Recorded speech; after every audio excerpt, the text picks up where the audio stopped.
Baseball on Fox Sports Detroit is presented by Bell Tire.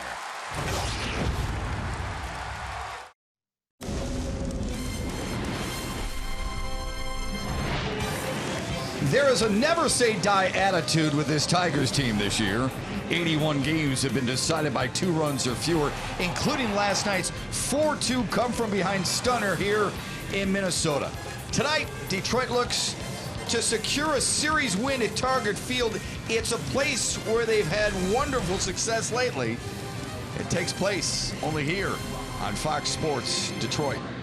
Hi, everyone. Alongside College Football Hall of Famer Kirk Gibson, I'm Matt Shepard. Young teams need to learn how to win. This is a young Tigers team. They're starting to learn that. We've seen the numbers. What's the recipe for success in close games, Gibby? Well, to be fair, we've pointed out many things that they don't do good because of their youth. But we're now going to point out some things that they do very good. And they did it last night in the 8th inning, because when you want to do things, you have to do them more consistently. And you have to string your innings together like they did last night. In the 8th trailing, they scored 4 runs on 4 hits, a walk and fielder's choice. Harold Castro leads it off on a 3-2 count. He goes, Candy strikes out. They had to replay it, and he is safe.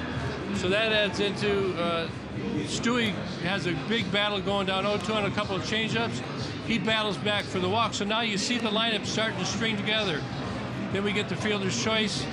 Nico goes down there hard and gets the guy at second base. Castellanos hits his hit like he always does right here. Nico with the big hit. He pulled off the previous pitch, makes the adjustment. Now he gets the knock and we score another. And then they have a great play right here. It looks like a double play ball. Nico goes in a little aggressively. Doesn't allow Logan Forsythe to throw the ball to first. They replay that, review it. They said no, only 1 out. And then James McCann comes up with this. He has a terrible previous at-bats, fouls some pitches off here, finds a way to battle, then hits the ball down into the right field corner for big 2 RBIs. Boy, did he deserve it. So there's how you do it. You have good at-bats, you get them connected, they get connected by the stolen base, the breaking the play up, the walks, and then the good at-bats. And the Tigers doing more and more of that. It's taken quite some time. But last night was a good example of just how it works. Last night was just the 16th time this year in 74 tries where they've been out-hit and yet still won. Nico Goodrum, at least Paul Molitor told us the other day, look, I didn't realize Goodrum was so revengeful. Goodrum has thrived against his old team. We can't wait to follow that storyline tonight. When we come back, we take you back to the Coliseum Studios and John Keating on Fox Sports Detroit.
and comfortable Wednesday here in Minneapolis. 60 degrees as we get ready for first pitch between the Tigers and the Twins. Game 2 of this 3-game series, all right here on Fox Sports Detroit. Alongside Kirk Gibson, Johnny Kane, I'm Matt Shepard. Glad you're with us on this Wednesday night. Let's check out the Tigers batting order. It's presented by your Southeast Michigan Ford dealers as they look to win the series with a win here tonight. Nick Castellanos batting third, batting .274 against righties. Jacoby Jones has a 5-game hitting streak. He's batting .316 during that stretch. And Ronnie Rodriguez at short tonight, batting .467 over his last few games, 7 for his last 15. Tigers have actually played very well lately on the road. They've won 7 of their last 11 road games, and they are 19-9 against Minnesota in the last 28 games here at Target Field. You saw Doug Mankiewicz, the former Minnesota Twin, give the umpires the Tigers starting lineup. Chatty tonight, aren't they? Yeah. A little extra on the line tonight, I guess. And Doug Mankiewicz, the AAA manager down in Toledo, they always get called up in September. They call their AAA staff up, and also they can bring others up from the minor leagues to give them a taste, just like they do the players. Like you said, it's a nice, chilly night tonight. Like, I think everybody likes it. You ever talk college football with Doug Mankiewicz? I have not. Oh my God. I've heard people try and bait him into it. He's pretty serious about it, isn't Gibby, he loves college football. He loves his Florida State Seminoles. But boy, he reacts just like a fan. Rides the roller coaster. Yeah, he does. Doesn't everybody? Today's Twins starting pitcher is Jake Odorizzi, presented by MGM Grand Detroit. He makes his 32nd start of the year, Gibby. Yeah, that's pretty good. He's a bit of a nibbler. 3-1 with the 3.15 ERA against the Tigers. Second straight win on September 18th over Detroit, so he's had their number a little bit. The Tigers are trying to get back at him. Lots of fly balls, 72%. The balls, highest rate of balls hit in the air. That's second in the league. So the Tigers have to try and stay off that high one. He throws multiple pitches. He's got the fastball, the slider, the changeup, and the curveball, and an occasional cutter. So he's one of those guys that tries to get you to chase. Tigers at bats, as we talked about in the open, they're starting to show signs of understanding how to beat the opposing pitcher and have better at bats, and we saw that as they put the 8th inning together last night. Yeah, you mentioned the fly ball rate for Odorizzi, and you mentioned number 2 in the American League. Matthew Boyd is number 4. So we would expect the outfielders to be busy tonight, right? This is a good field. It's a big field to do so. Let's take a look at the Minnesota Twins starting defense. Starting in left field, Johnny Field, Jake Cave in center, Robbie Grossman, who we stopped by and talked to today, is in right field. Willens Estudillo is at third base. Tyler Austin's on the other corner. We're at first. Logan Forsythe and Jorge Polanco are up the middle. Chris Jimenez is catching Jake Odorizzi for the Twins tonight. Just the 3rd start for Estudillo at third base this year for the Twins. Last night behind the plate. Tonight is Jimenez. Starting to move him around because he can hit. Yeah. Finds in a spot. What's that old saying, Gibby? The old saying is if you can hit, they'll find a place for you in the lineup, right? Yes, they will. You know. Jamer Candelario will lead things off for the Tigers. On base a couple of times last night. First pitch is high and tight. A shift immediately implemented by the Twins. Expecting Candy to pull the ball. So they align it that way. There you are, 2-0 count. Now Minnesota has shown they don't just throw fastballs down the middle. They've been throwing secondary pitches here, so you got to get something out in the middle of the plate. Don't expand the zone. You're in the driver's seat, get rewarded for it. Attaboy. 3-0 no right now. We did have what Nico had a 3-0 swing yesterday. Didn't work out. Nope. Flew it out to center. I like it. I'm an opponent of it. We looked up the numbers. They're big. Didn't need to. 4 pitches into the game. Detroit has their first base runner. If Detroit combines for 3 or more homers in this game, bring in a copy of the box score to a participating Arby's location tomorrow and get a free small order of curly fries. You can find a copy of the box score in your newspaper or on the Tigers page at foxsportsdetroit.com. It'll bring up Kristen Stewart. We've been talking a lot about his at-bats lately. Just like what I'm seeing, and I did have that conversation. Did you ask him, by the way, too, what he was thinking after he swung it? I did 2 not. change-ups down late in the game, and he just basically said, "You're not going to get me on that one, I promise you." And that's really what you have to do. You have to will yourself through certain things, certain hurdles that you got to cross, and it's kind of what he said. He just said, "Man, I'm going to stay on this regardless." Ended up getting a walk, and it ended up being a very big play. As Nick got a hit, Nico got a hit, and then the fielder's choice. What can you tell about Kristen Stewart's mental makeup so far? He doesn't seem overwhelmed by the enormity of adjustments he's going to have to learn how to make. He knows his classroom's full-time, 24 hours a day, 7 days a week. We talked to him today when he came in, and he just has a good attitude about it. Cherishes it. Doesn't get too hung up on the negative that could come out of failing. Just kind of moves on. Yeah, also very relaxed, playing cards earlier today with Jared Saltamacchia, Grayson Griner, and Mikey Mato. They were playing a card game. I wasn't familiar with the card game, but man, they were having fun doing it. Stroke to right center and hammered pretty well. Still going back, and that is off the high wall. Well, get going. 1 run will score. Candelario. Stewart legging 3. Dave Clark says, "Keep coming, big fella." He's on his way. There is a throw at home, and he is going to be out. You're going to check this. Okay, you got his hand in there. Possible.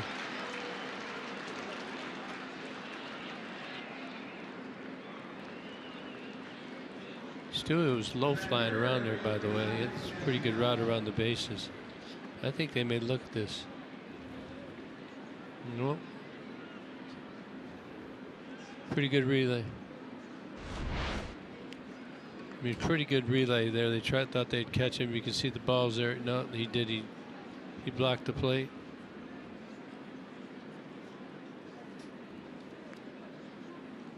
Nobody out. Clarkie probably wishes he would have had the other decision, but you know what? You do what you think is right. He's well prepared.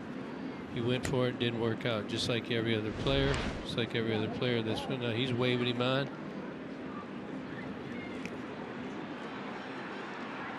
And that's a lonely spot. It's just like making an error in, as a hitter, but good at bat. 2 outs after the Castellanos grounder. The thing about that, too, which you have to be encouraged with, Candelario right there to tell him to slide, and that you see Kristen Stewart immediately make that adjustment in the box and just hammer it about 403 feet away. We've seen several balls go out that way and just die, right? Stewie hit that off the wall on the line. You can see he's strong. And I just like being ahead in the count and seeing him hammer it that way. Picked a good pitch, and when you pick good pitches, you have good results. Nico Goodrum 1 for 4 last night with a run driven in. But that would cost me a point there at home plate.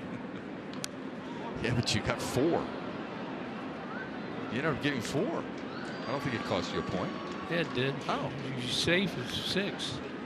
Oh, well. Home run. So you're looking at 4 it from bases, the glass a half hit. empty. I'm looking at it like you hit a triple, an RBI triple. Oh, it's a great start. Yeah, it's not bad for the first inning. Digressed. Just wanted a few more Agreed. points. Everybody's talking about catching me. You know, I beat too. Zodorizzi recovers quickly. The Tigers go down, but they do get a run.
Here in a minute.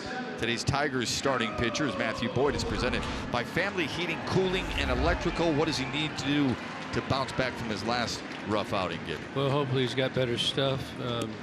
He had 11 hitters in his last start that went to 2 strikes.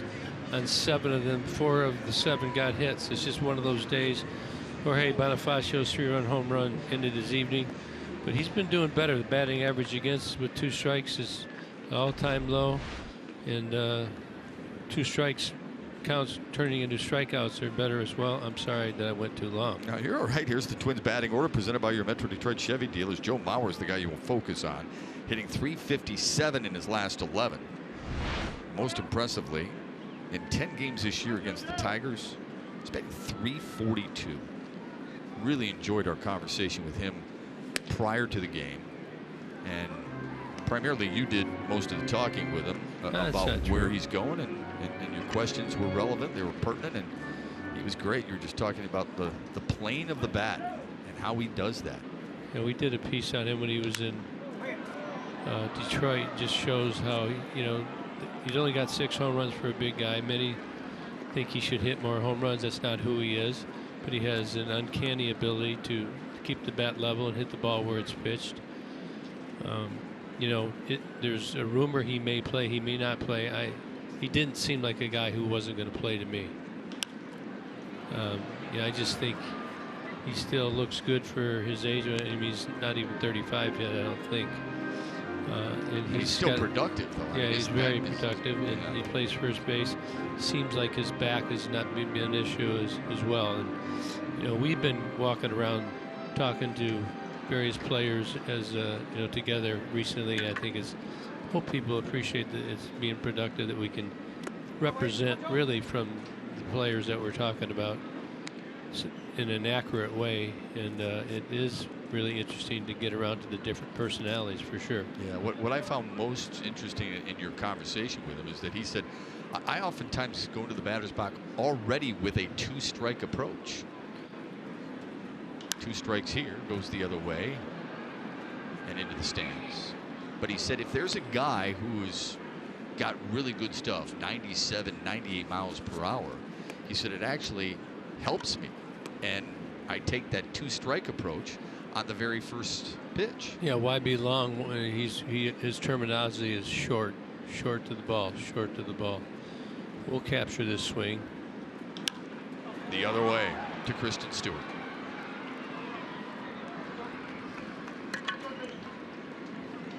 I hope he plays, because I like watching good players. Absolutely.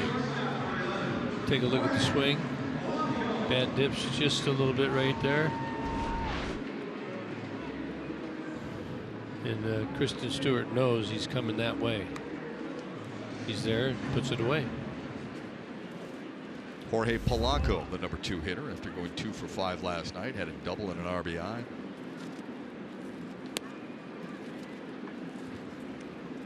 Hitting from the right side, where he's much less effective. Only a .209 hitter, batting righty.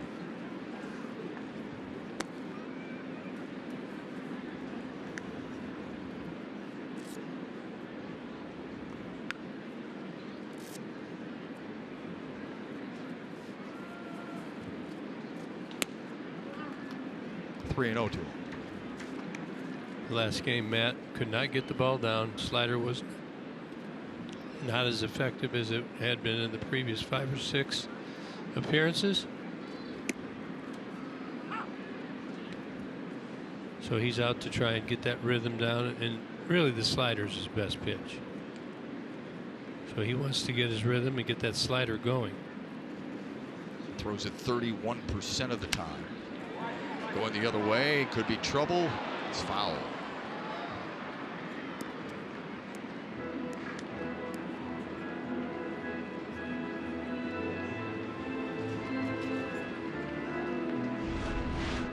The slider, look at how much better it is this year compared to last year, even though he doesn't throw it as hard. You can see everything. The usage is up, the average is down, way down, and the slug is way down. And the slugging, it's amazing how much much better that slider has been in that category alone. Do you ever worry that a pitcher throws an off-speed pitch like that too often? Well, when you're spinning the ball like that, if it's in good spot, I would worry more from an injury standpoint, because I think the arm gets tender when you throw too much of them.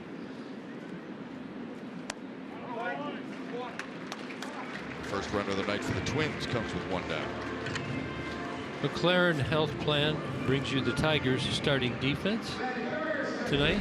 Kristen Stewart again in left field, Jacoby in center, with Nicholas Castellanos in right. Candy is third base corner with Nico over at first. Ronnie Rodriguez is at shortstop with Dawel Lugo at second base. The kids are there. They're up the middle with James McCann behind the dish. I thought you were going to give me a who Black song. and Matt Boy. Kids are all right. The kids. Logan Forsythe batting third tonight. You were talking about Stewart. What do you look for? You just watch the way they handle the pressure. The kids up the middle the same way. They got to find comfort, and you hope that you see good signs. Forsythe goes down the right field line. Castellanos read it well. There's two down. Nice reverse pivot after the catch. Now that doesn't look like much, but Polanco tags up. Now all of a sudden wants to go to second. Now you're in position. You turn, you're close, everything's behind you. Way accurate throw with more on it. This way he needed to pump up, but he did not. Well, it's also fundamental. I mean, you want to start doing things because it's about muscle memory. It's about doing things the right way. That's what Ron Gardenhire wants. We're going to show you winning ways, winning plays of some of those little things that Detroit has done much better this year than last. Already this year, this Tiger squad has more wins than a season ago. With a whole different set of players and skill set. There goes the runner. McCann's throw on the money, but a little late. Oh. They take a look at everyone in the dugout. This went first move. Looks like he may have got away with it.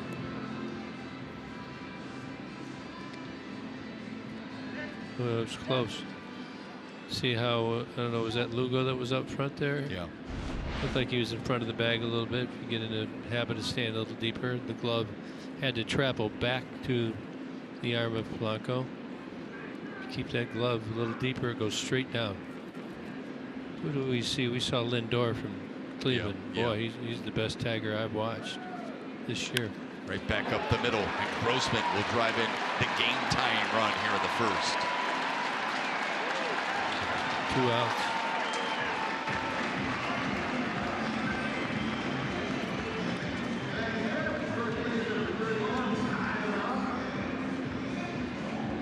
I mean, it's just kind of a CNI signal, not a bad pitch. He does a good job of going up the middle. We're playing a little bit over, and it's one of the few times he gets through the Tigers infield, and they tie it up. That was a walk that scored.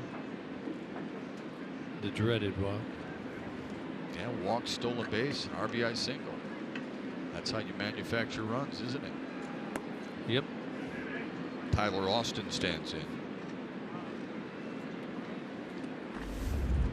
385 career hitter against Detroit. Only 190 with runners in scoring position. So it seems like they don't have one in scoring position, but should they? Seems like he struggles. Maybe he sees more breaking balls. He didn't like that call.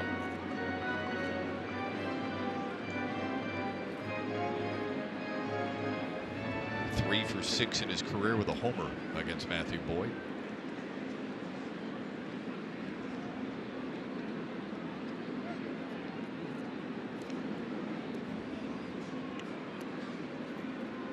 You've talked over the last few weeks about timing lefties. Runners have now stolen 18 bags in 21 attempts, or 20 attempts rather, against Matthew Boyd. Is that something he'll work on? Look out. Deep fly ball left field, and that is gone. That was hammered.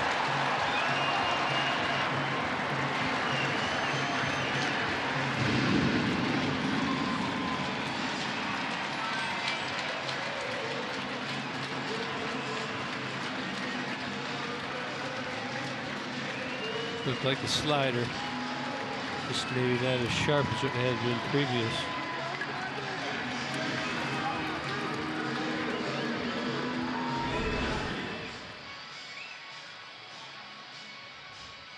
Kind of right there in the power zone. You knew this was gone immediately.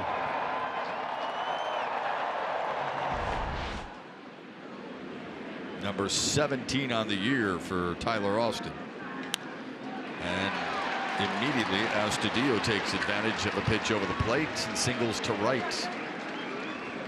3 straight hits for the Twins.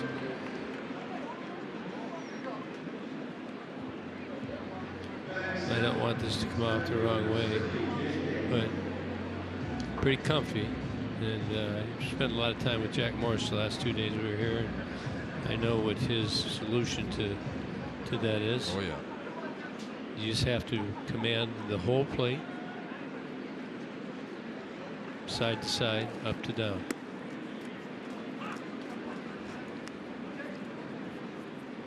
There's the Hall of Famer.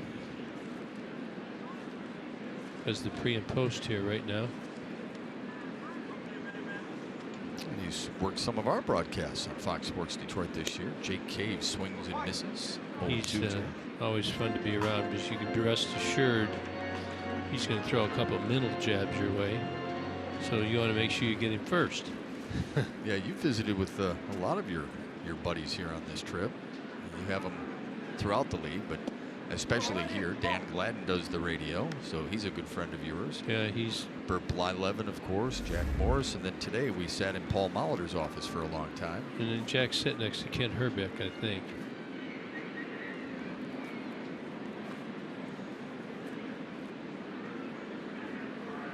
Cave, this one, is that going to drop?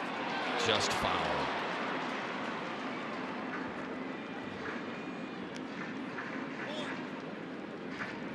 See, can't he just miss this? Look at him get that arm out kind of early. You get in those situations, I don't know if he would have had it. You want to run with your arms pumping, get at the last second to try and lunge it out. It's the old football trick. Yeah, as a wide receiver, you didn't run with your hands straight out attempting to get the ball. You ran like you were in a sprinting motion and then put your hands up. Hopefully. I don't think you would have got it, but you never know.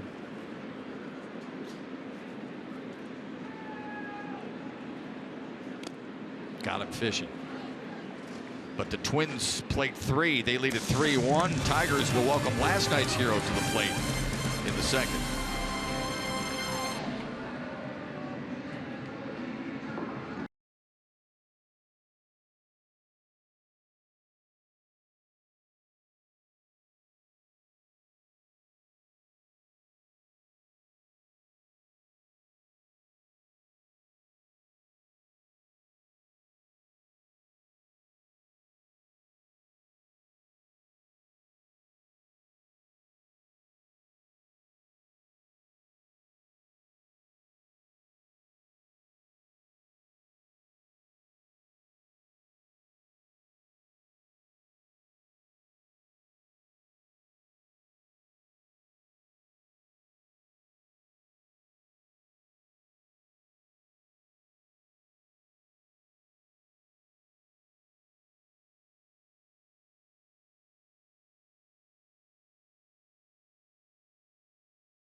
season has propelled Minnesota into a 2-run lead. Stay tuned to Tigers Live following the game, where we will select the Fox Sports Detroit Tigers player of the game. It's presented by McDonald's.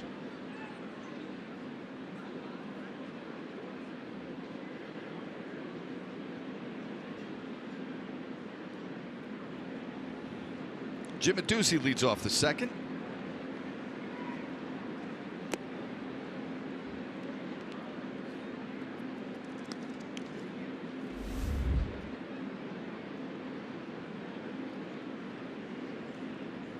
Ducey last played against Kansas City on the 23rd.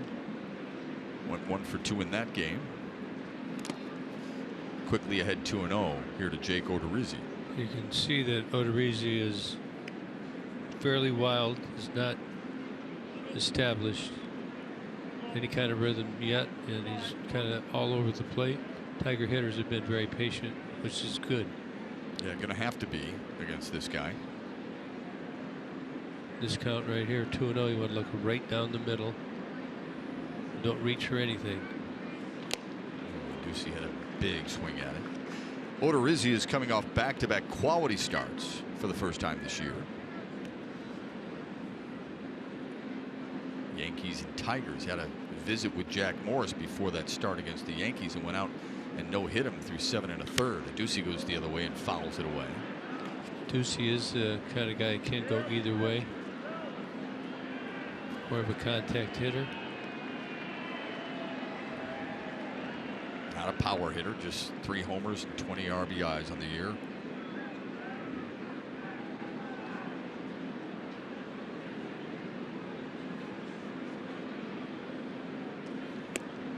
It's full to him. Odorizzi likes to throw the ball inside to righties and lefties. It's a great purpose pitch. Now it kind of gives you the rest of the plate. You can do what you want. Maybe double it up, maybe go away. Change up there.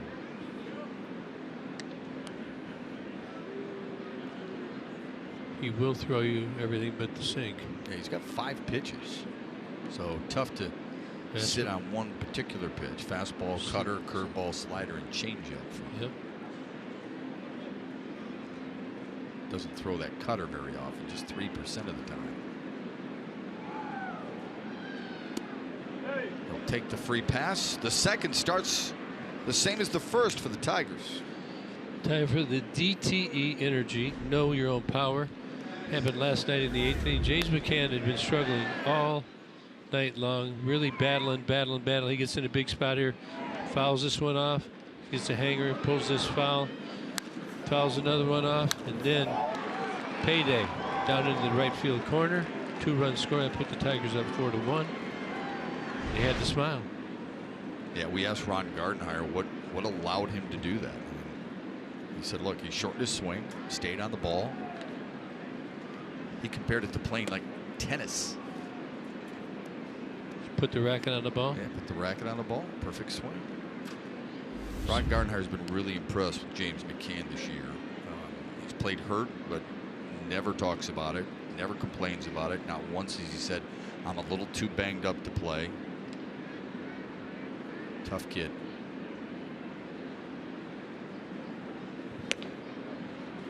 One and one to him. No, at some point I think McCann could be a guy, a hit-run guy. Look at that hole over there on the right side of the infield. There, Tyler Austin is holding the runner. Look at this, all money right there. Just look at it like green falling off the trees. Tried to go that way and does. Looper into right, chased down by Robbie Grossman.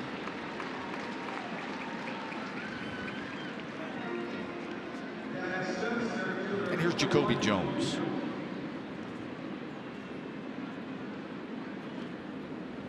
Carries that 5-game hitting streak in tow, where during that stretch he's batting .316. Yeah, he's swinging the bat way better, laying off a lot of curveballs. Havoc on the bases. A little too over aggressive late in yesterday's game.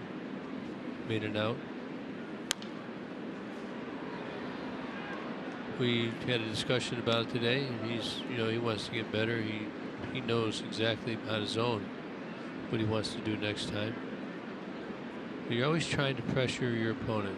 Try and make him make a play, make him make a play. It wears him down.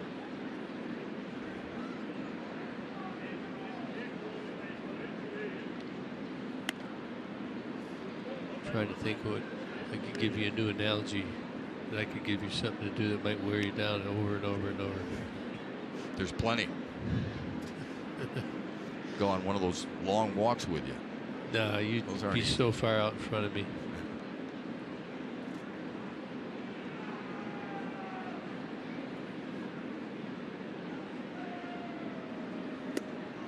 Jones is gaining some admirers. You and I have talked to a number of different visiting broadcasters, guys who've been in your position before, and they, I don't want to say marvel at his athleticism in center field, but they do appreciate what he brings to this Tigers lineup defensively, and they can see some improvements taking place in the box. Yeah, 1-2 count. This is a Mike Socia special. He puts his runners in motion a lot.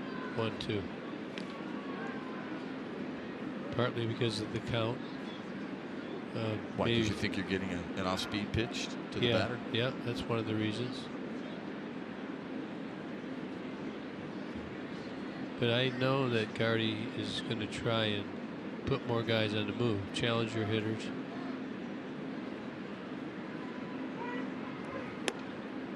Got him looking.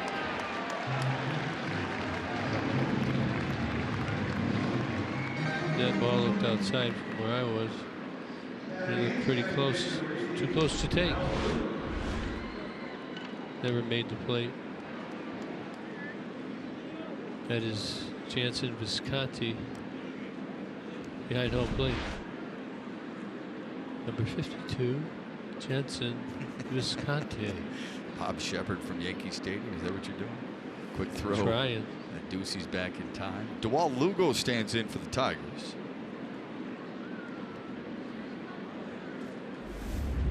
Started so well, but lately it's been a challenge for him. I wonder if that's because more major league pitchers are getting some scouting reports on him now that he's been around a little bit. Time now for StatCast's AI, powered by AWS. See, he spreads it around a little bit. That's why you don't have the full shift on second base. Logan Forsythe is in the partial position, not the full. The reason is quick.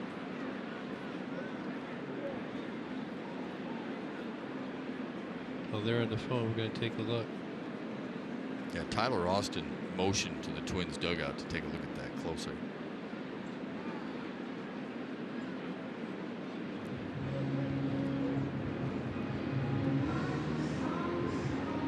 Pretty quick throw, I know that. This is a delay that takes place in baseball a little bit now that I'm sure many people would like to see hastened a little bit more. Yeah, I don't think they had a real good view, so take a look right here. Just trying to catch him leaning, right, Gibby? I mean, that's a balk move. He clearly breaks his front side.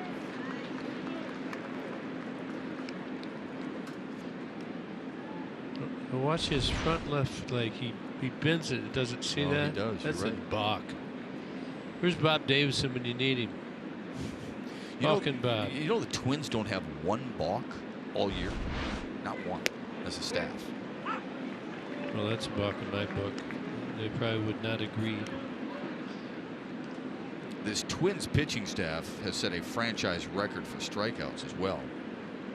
They're up 127 from a year ago.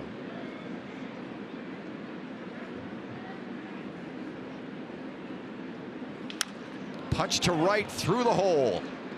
Ducey will stay at second, and Dewalt Lugo has a base knock. Good job right there of staying on the ball. As you enjoy a Miller Lite, look forward to the whole true moment later in tonight's game. What will it be? Another James McCann game winner? Couple ribeye steaks? You like ribeyes or fillets? I like both. No, you got to pick one. I'll take the fillet. And what ounce? 10. I was going to go 12, but I don't want to sound like a pig.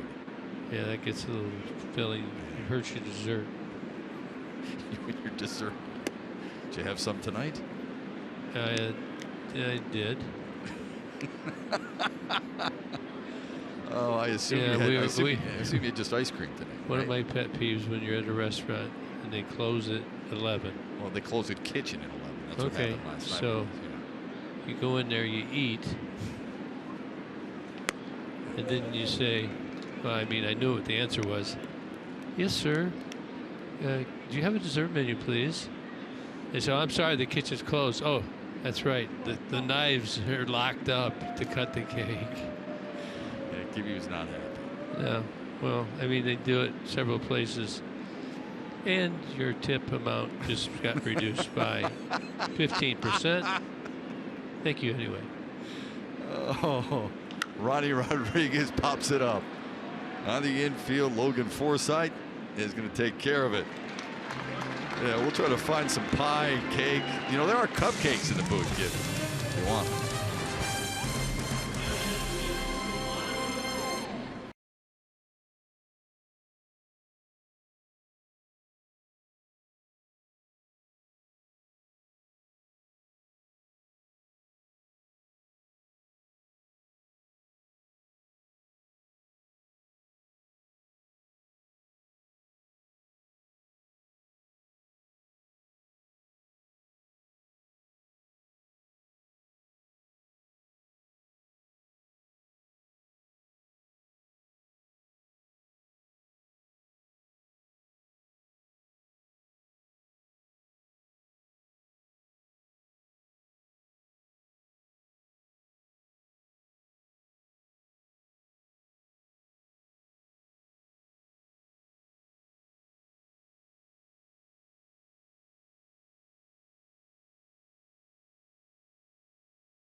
Game against the Marlins joined Kurt Schilling, Randy Johnson, Pedro Martinez, Clayton Kershaw, and Chris Sale as just the 6th pitcher since 1990.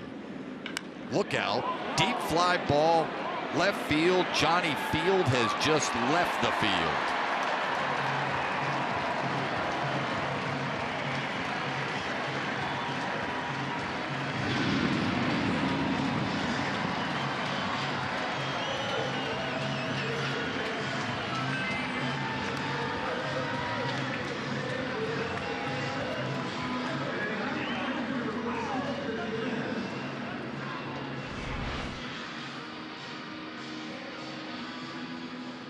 This is right down the middle. And Johnny Field was ready. These Twins are ready. First pitch, I know it's at least 2 hits that were first pitch variety. Just to finish that thought on Scherzer, first since 1990 to record 300 strikeouts in a single season. Of course, there is a Tigers pitcher who did that. I'll tell you who that is in a minute. Free swinging, Chris Jimenez. You're talking this era or another era? Talking this era. Well, what's the era? Where's the limit? You tell me. 1974, Mickey Loach. Yep. Knew that one. Okay. That's the era. Oh, so that's the answer. That's the answer. That was my answer. I thought you were going to trim it down to the last 10 years, and I was going to go like Scherzer, Verlander in that area. But the Mick. Yeah, I don't think Verlander's done it. Not 300. Scherzer's done it twice in his career now.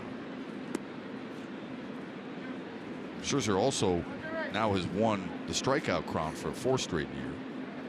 And in the division era, only Nolan Ryan and Randy Johnson have done that 4 times. Jimenez, another foul into the stands. And then I don't think Max Scherzer is going to get another start. Okay, he might, but I doubt it. Is that Cy Young worthy? Because what you're looking at, he leads the National League with 18 wins. He leads the National League in WHIP as well, and he leads the National League in strikeouts. Well, what do you think? It's a good debate. It really is. Yeah. It's a fun debate. Well, give me the criteria. It's the criteria is what you think is the Cy Young Award winner, the best pitcher in the National League. That's the criteria. That's the criteria. 2nd strikeout of the night for Matthew Boyd. Well, I think it is going to be tough. Scherzer in a disappointing Washington team. DeGrom, disappointing Mets team. I mean, how do you factor that in there? I guess you have to look at those accomplishments and what they were able to do. What day is the cutoff? When do I get to make my decision? Last regular season game of the year. Jacob DeGrom has done something nobody's ever done before, and that's string together the number of quality starts that he's had. Joe Mauer to straightaway center field. Jones got a late break on it. It's going to drop in for a base hit.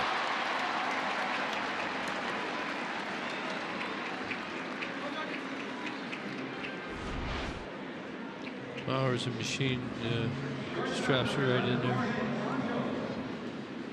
Ronnie couldn't get to it. Scenario where Jose Iglesias is really good at those. That's career hit number 2,115 for Joe Mauer. If you saw him on the base, what would you say right now to Joe Mauer? You've had a hell of a career. I hope you keep playing. I'd say you're not going to take that, are you? He said, absolutely. Considering I've been robbed of a few base hits over my career, why not? Good pitch there. Matt did not get the call. Good slider. Boyd's got a lot of outs with his slider. 9 pitchers in the league. He recorded 200 outs. Let's look at this. The back door. He didn't get the call. This is what he needs to start doing. That's a pretty good pitch. Maybe a little outside. Get that on the corner. Yeah, Boyd's trying to become the 10th to record 200 outs with his slider. It's not much of a dominating pitch.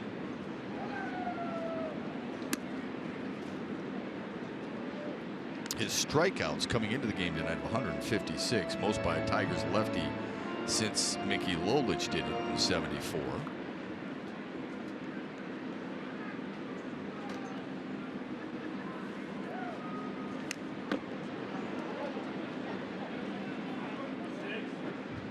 Blanco had a hefty cut at that, didn't he? Sure did. From the right side, after going 2 for 5 from the left side last night. Polanco walked, stole second, and scored in the first on Robbie Grossman's RBI single up the middle. Mauer could take off. I don't think he will, though. He's a big, tall drink of water, isn't he? A grounder to short, could be 2. Lugo on the turn, nicely done. Exactly what Matthew Boyd needed, but he gives up a first pitch home run here in the second, and the Twins extend their lead to 3. Check this footwork out.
They lead at 4-1. Jamer Candelario leads things off here for the Tigers. Spooky up here. In the top half of the third. Go ahead, Johnny. Let's see what you got. After a pitch. Oh my gosh. Yeah, you could never have a surprise party for Gibby, could you? Well, what do we have here? There we go. Look at this here. Give him a chair. Get over here and get okay, in we're chair. right in here. So here's the deal. So I heard you talking about not getting your dessert today. Or last night. Looks like that knife was rusty. Hold on, I'm going to come in the middle here. No.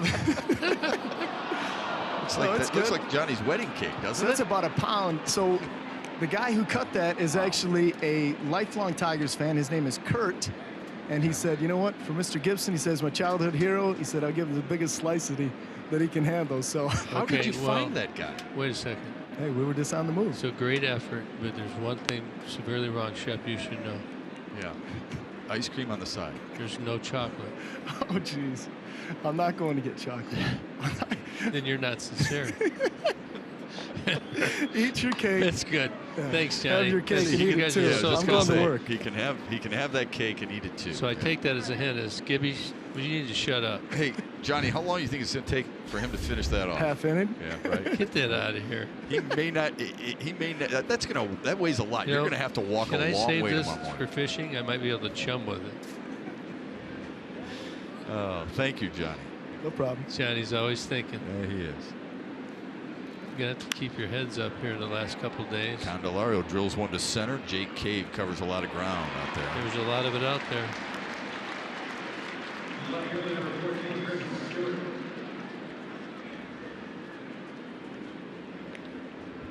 You want some? I don't think that would travel very good, so we'll have to hammer it later. I don't think that's fitting in your suitcase. You know, and going to Milwaukee. Everybody's got to realize we have these earphones on. There's little things, little buttons that go to different ears. See these guys pushing their buttons over there. I knew something was up. Johnny's pushing your buttons. Yeah, well, I will warn you that if you get me good. Oh, with the payback. rules, Yeah, I know. Listen, I've talked to people. I'm well aware. One of my ex-employers, you don't go finger for finger.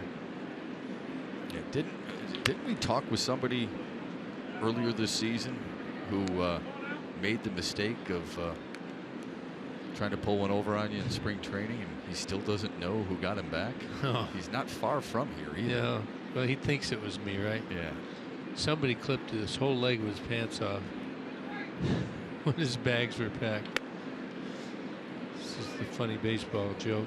Well, that came from. Well, so it was fun. It was funny to you, but I'm not sure how funny it was to that guy right there, Dan Gladden, your ex-teammate. He's a tough guy. Yeah, he is a tough guy. He'd come out of his shower. There's white towels, a stack of white towels, right? Right. So what does Gladden do? His favorite is to put the shaving cream in the towels. So when you come out, you grab the towel, you start to wipe off, and guess what happens? Everybody starts laughing at you. So I got him back for that. I've heard it was classic. I'm not going to say I clipped the leg off, but I will say I saw who did. You got to finish the story, though. No, the funny part of the story is that everything was packed. You guys were about to go on the road. It's the last game of the year in Yankee Stadium. Oh, okay. So, but everything was packed up. You're about to come back, and Dan Gladden had one pair of jeans hanging in his locker. That's it. The funniest part was when he went to put them on. He put the good leg in first. He didn't notice it. Then he went to put the other one in. He says, "Oh man." And I the said, second one rips off because it was. No, it didn't rip off. There was none. Right? There was none. I said, "Well, why would anybody mess with you? You don't mess with anybody, do you?" My way of letting him know. People are on the lookout for him. And he said, he accused me of knowing who did it. I said, I do, but I promised him that I wouldn't tell. And he says, he starts doing this thing like his chest to my chest. Yeah, but we're tighter than you and that guy. We're brothers, man. Yeah, we're brothers. I said, well, maybe not. A little closer to this guy. Dan Gladden was a great teammate.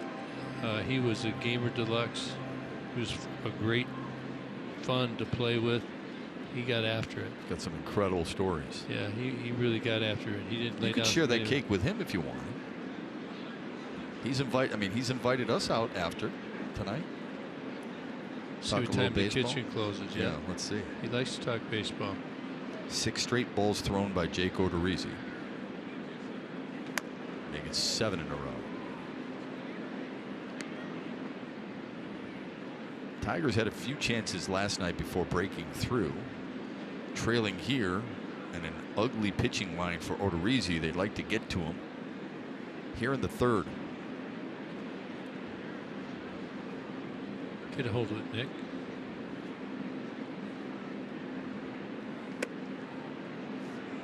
Two straight 4-pitch walks for Jake Odorizzi. Support the Tigers Foundation annual Favorite Things auction featuring items from some of your favorite Tigers. From now until October 8th, bid on gift baskets featuring watches, concert tickets, and plenty of autographed memorabilia. To bid and for more information, visit tigers.auctions.mlb.com. Now think about your Nico. You walk 2 guys on 8 pitches, right? Are you ready to swing here? No, I would not. You? Well, if you had the confidence, it could be right down Broadway, down Woodward Avenue, like right in the middle of that square right there. But you got to stay on top of it. You can't try and lift it, especially in this part. You may try a slider, though. Goodrum 12 RBIs in 13 games against his old squad.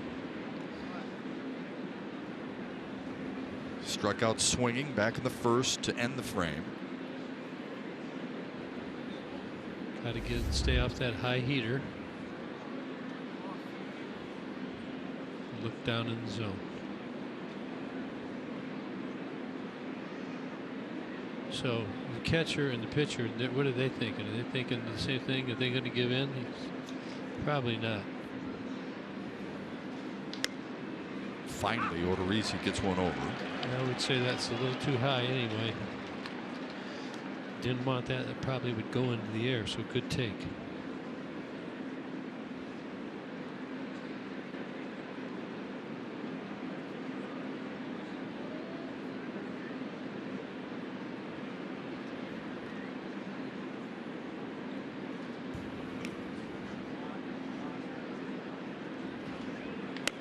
Just outside, 1-1 to Nico Goodrum.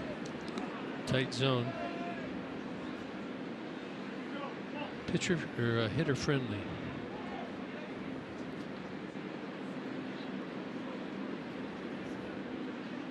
Sniff something other than a heater here.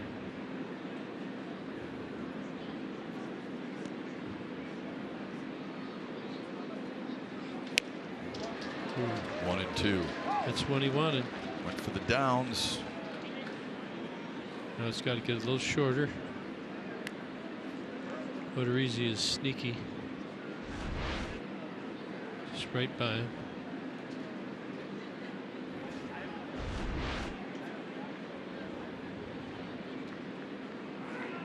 Watch for the pickoff, and Stewart is back.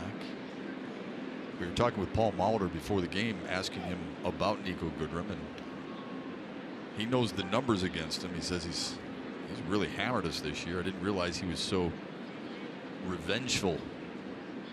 He said he's matured a lot. Yeah. Of course, he had him in the minor leagues.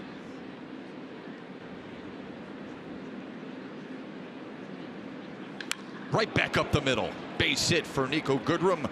Christian Stewart's got to hustle to get home. He will, and the Tigers are within 2.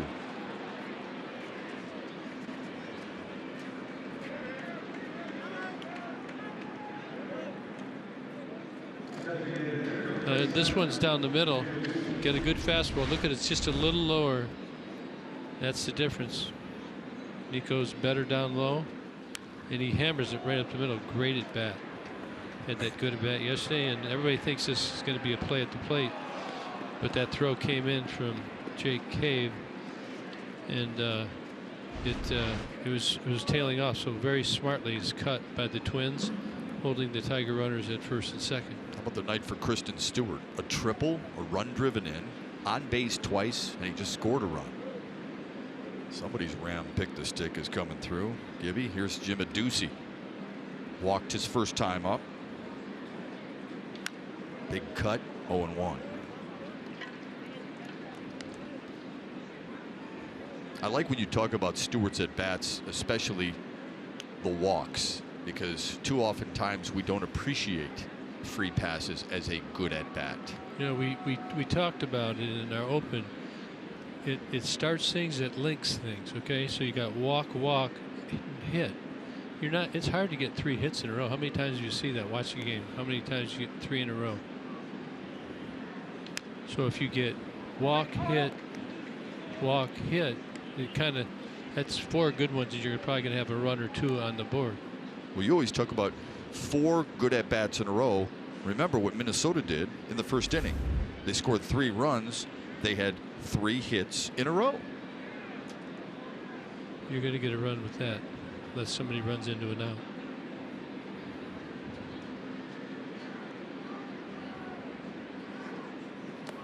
Good stop by Jimenez.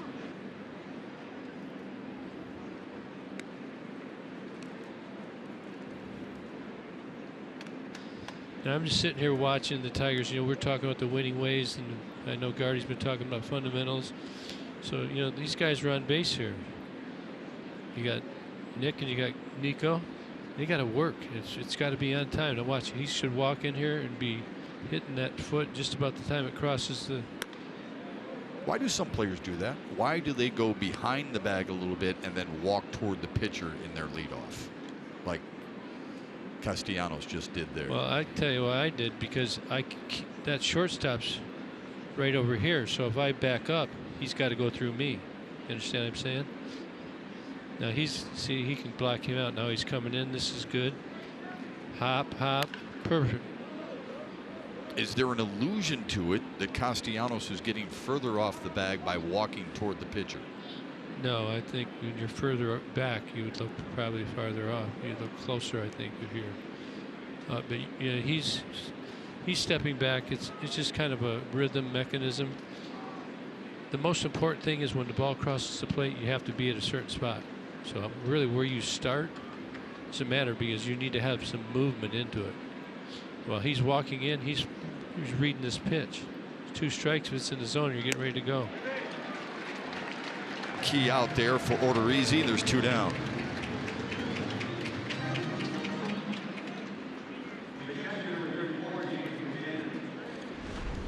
High fastball. Right down the heart of the plate. Ducey can't catch up. That will leave it up to James McCann again. Be big for James. What a great at bat he had last night. Everybody's feeling happy for him. Let's let it continue. Flew out to right field in his first at bat.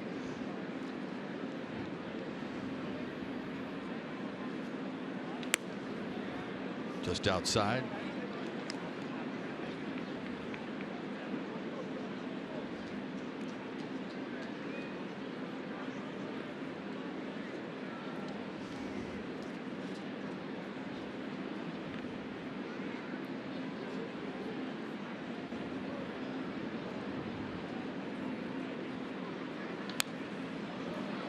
One and one. Seems like mostly fastballs this inning. Throwing it by Nico, but didn't get the second one by him. Nico had the RBI. Got a Ducey. Now after James. McCann hitting .211 this year in the series against Minnesota this season.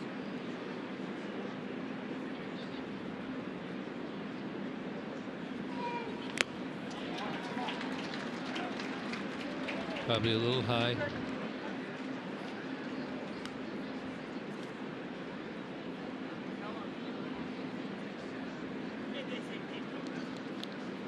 Pretty much all fastballs, as I said. May get a slider here, but you just have to shorten up. Can't have quite as big of a swing.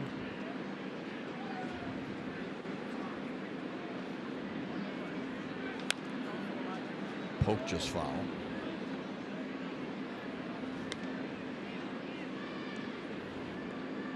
Nico is good behind now. Take a look from his view. He's the trail runner. Tyler Austin is back. So you want to get off here as much as you can and cut this distance down. Hop, hop, hop, hop, run. Set yourself up. You're probably not going to sneak in behind there. Albert Pujols, Eddie Murray, those type of guys. Freddie Freeman. Got to watch out for their sneaking. 28th pitch of the inning. Do it again. Get too aggressive out there, they'll back cut you. But I dare. Last time out against Detroit, Odorizzi 6 1/3, 2 runs, 6 Ks. At this rate, doubt he makes the 6th. Top of the third, 7. 60 pitches, 61.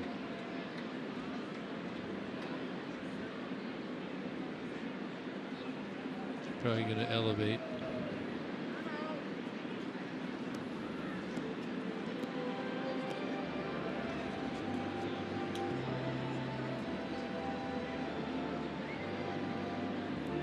Hey, Tigers fans, if you can't catch the games on TV, you can stream them live on your mobile device with the Fox Sports app.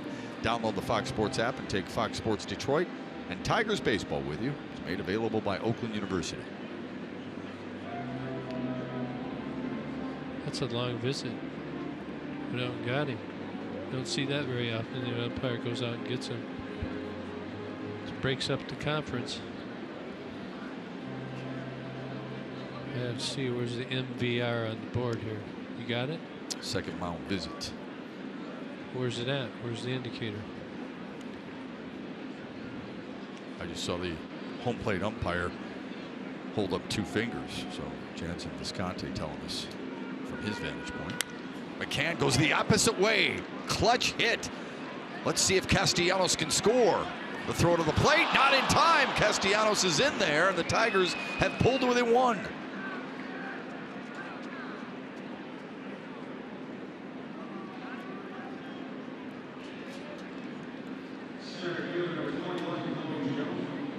So we're talking about everybody on the move, be ready to go. The Twins outfielders are coming in really strong. There's the pitch by pitch, and James does a good job. Actually, a pretty good start by both of them. Charged real well by Robbie Grossman. It's a hard pick for Jimenez. The Tigers score another within 1. James McCann, he's having a pretty good finish to the trip. No question. Boy, James. See if Jacoby Jones can bounce back from a strikeout last time up. Get the Tigers even. Right back up the middle. But right there is the second baseman, Logan Forsythe. But the Tigers get a little bit closer. The reason Minnesota's in front, a combined 751 foot of homers. We'll show you what the mistakes were when we come back.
couple of home runs for Matt Boyd. He's not gotten them where he's wanted them to see. They're right there, up, middle, in. First one to Tyler Austin in the first, and the second to Johnny Field in the second. The Tigers will come back to score 3, trail by a run here as we go to the bottom of the third. Matt Boyd, two innings and 5 hits, 4 runs so far with the strikeout and the walk. One of those guys who hit one of those homers, Tyler Austin, will be batting in this frame. Logan Forsythe leads off, the second baseman, then Robbie Grossman, and then Austin.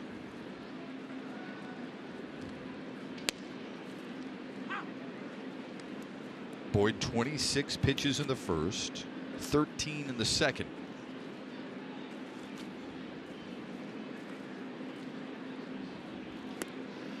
So if you're Matt Boyd right now, if you could get inside his head, what do you think he's thinking, feeling?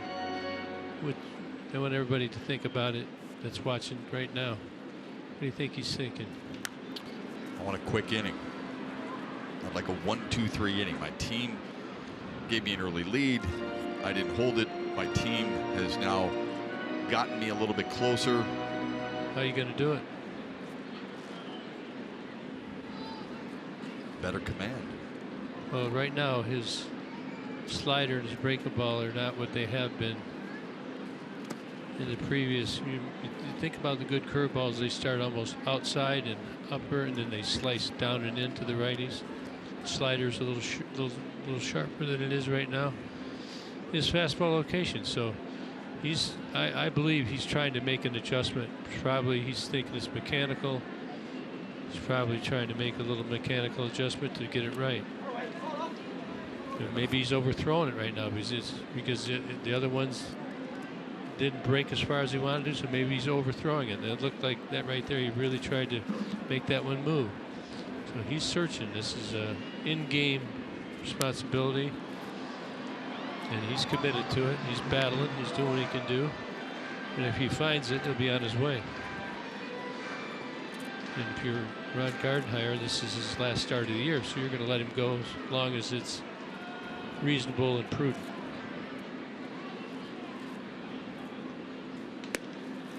Good start to the inning. Johnny Kane, you talked with Matt Boyd. He doesn't look at it like it's his last start of the year, does he? Yeah, he's one of the deep thinkers on this team, and he basically says, I look at it as I'm just making another start. He's got a start coming up today, and then he's got another start 5 months from now. He's not really trying to put it all on, hey, this is my last start of the year. But you remember his last outing against Kansas City only lasted an inning in the third, gave up 5 earned runs. He said seasons aren't based on individual performances. Like, seasons are linear, just like careers in baseball are linear.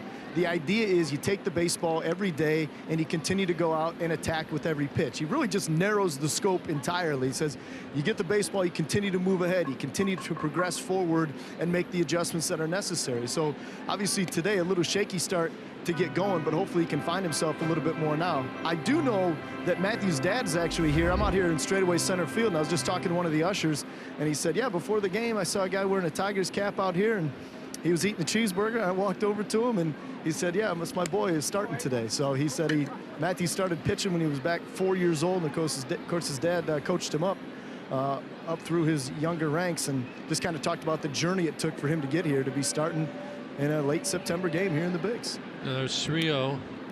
He tried the slider, the changeup, and 2 fastballs. So he is trying to find what he can get over, what's going to work for him. See what he does here after the 4-pitch walk to Robbie Grossman.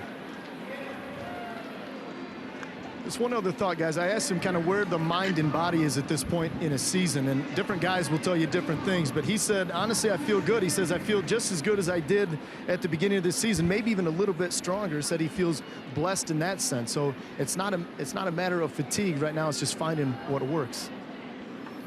Yeah, he's different than most other pitchers, isn't he, Johnny? I mean, he talks on game days, but his mind, the way he thinks and his philosophy, a little different than a lot of guys you and I talk to, don't you think?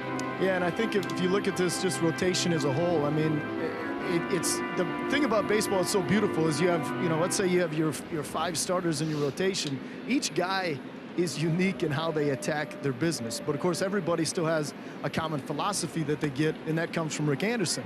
But these guys all to to a man will say that Andy has really helped, stabilize this rotation when healthy. Obviously, we've seen what they've been able to do. But yeah, when I think of deep thinkers, I think about a Daniel Norris. Sometimes they say that maybe he thinks maybe a little too much. But with Matthew Boyd, it honestly just comes down to each individual pitch and attacking that hitter.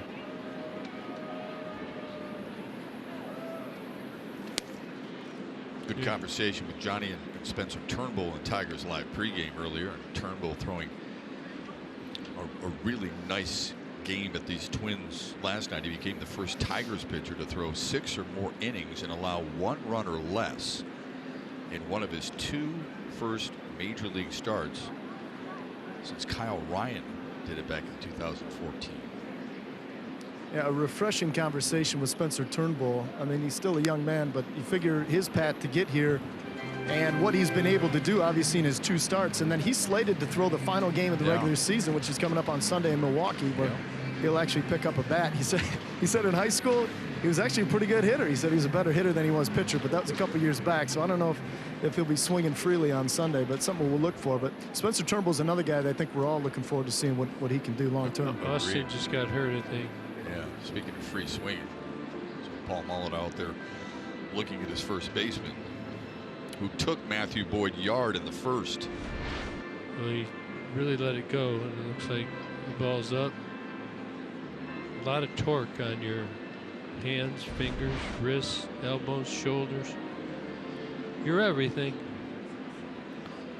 Guys want to stay in a situation like this, but you injure your forearm, your wrist, your hand. It's tough to swing. Yeah, if you break a finger, football you can tape it to the other finger. Not here. Remember they used to have the ethyl chloride, the little silver canister they run out there and spray it with? Yeah. When you're a little kid. Does anybody remember that? I do, yeah. You almost wanted to get hurt so you could have somebody spray that on you, didn't you? It's totally Seriously. topical. Yeah. It was totally topical. It just kind of froze where the area was. Let me freeze it. We won't. How about smelling salts? You ever have smelling salts when you're in high school? After luxury before a football game. I was out in a game against Plymouth Salem once, and they needed that to Concussion? get me up there. Yeah, I ended up having a concussion. One of 2. Probably explains an awful lot as you get to know me.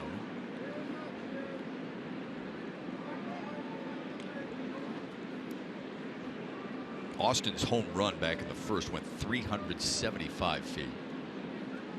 Yeah, I don't think he's going to want to swing hard again.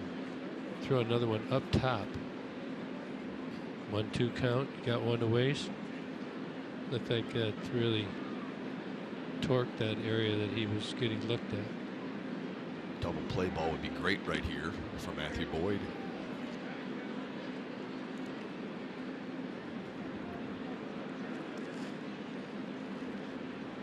And I've been told that pitchers sometimes go to the bullpen, they feel great. Come out in the mound, they got nothing, and vice versa. I wonder why that is. It Mound's does a little different. Same with hitting.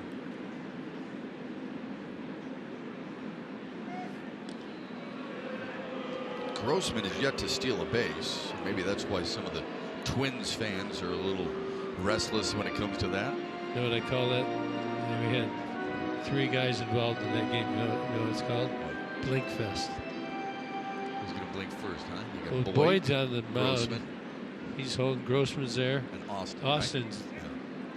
really on him. Stroke to left for Kristen Stewart. 2 outs here in the Minnesota third. Copies are still available of the new book 3. It's a salute to Alan Trammell. Relive the career of Tigers legend and 2018 Hall of Fame inductee Alan Trammell with this must-have item. Order a copy today by visiting tigers.com/Trammell3. Talked to Tram today. He just got back from the instructional balls where the youngsters are. They continue for 6 weeks, I believe it is, down in Lakeland. So Working we won't fundamentals. see him in Milwaukee then, No, unfortunately. and he's trying to plan our annual snowmobile trip across the Upper Peninsula. Hopefully that snowmobile survives. Oh, it's no brainer. All the way up to Copper Harbor. Been there? I have not. You know where it's at? I do. I believe the population, I'm going to say the full-time population is certainly less than 100, maybe 50. But it's a very nice place. We go there every year. It falls under the baseball season's almost over. What are you going to do? Yeah, have some fun outdoors, right? Well, Yeah. you have fun even in season, baseball season. But you and I were talking with Ron Gardenhire the other day. He's really excited to explore all of Michigan. Hasn't really had much of an opportunity to do that. Yeah, he's from over this way. Yeah, he's got a house about 3 hours from here.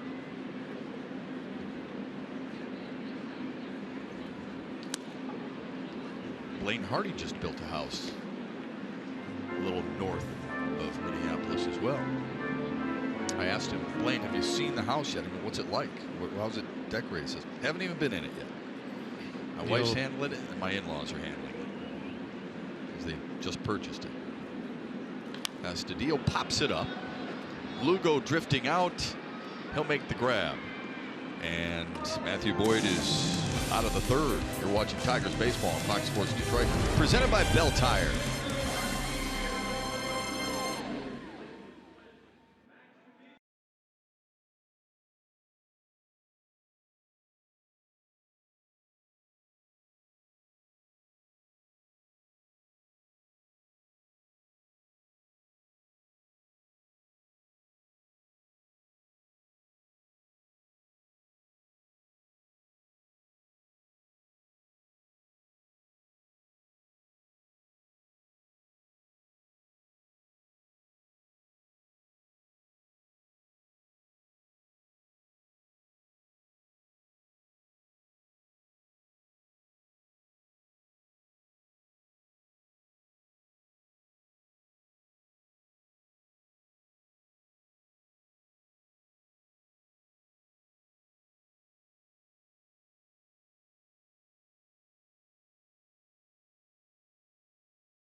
You're talking one team, or for the?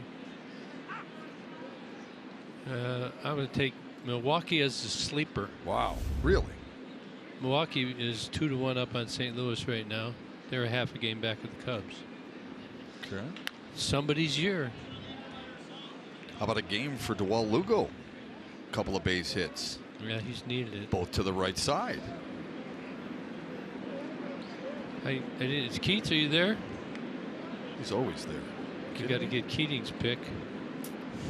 I mean, you Listen know, to that laugh. Yeah. He's ready. If I picked the Dodgers, which I probably normally would do, I would get accused of being a homer. So I'm going Brewers, Brew Crew. Okay. Keats? Keats, your pick? Your pick, Keats? Because it's closest to Grand Haven? I think it's closest to Grand Haven. That's why you like them. And Shep, who you got? I'm gonna side with the Dodgers. 3 good picks. Thanks, Keats. We'll see you in the Call Sam Studios a little later. Yeah, they probably Keats, will. that new well, Steve coming Knight would up. have picked the Rockies a long time ago. Of course, John Keating used to work in Denver under the name of Steve Knights. In case of you, those of you who haven't followed us over the decades of John Keating's career. They call that stage name?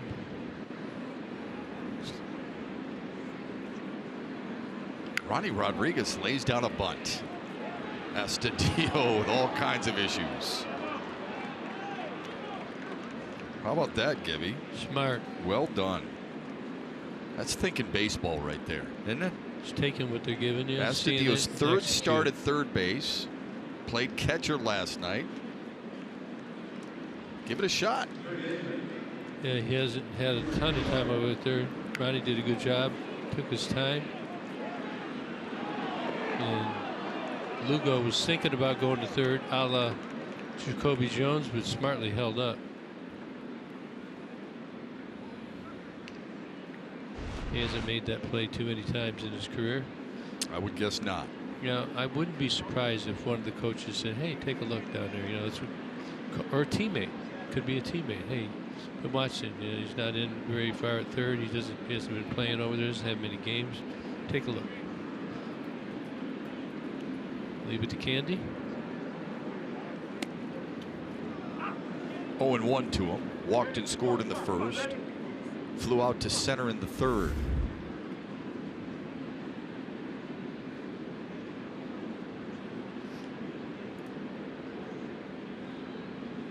So the Tigers, their second time through the lineup against Odorizzi.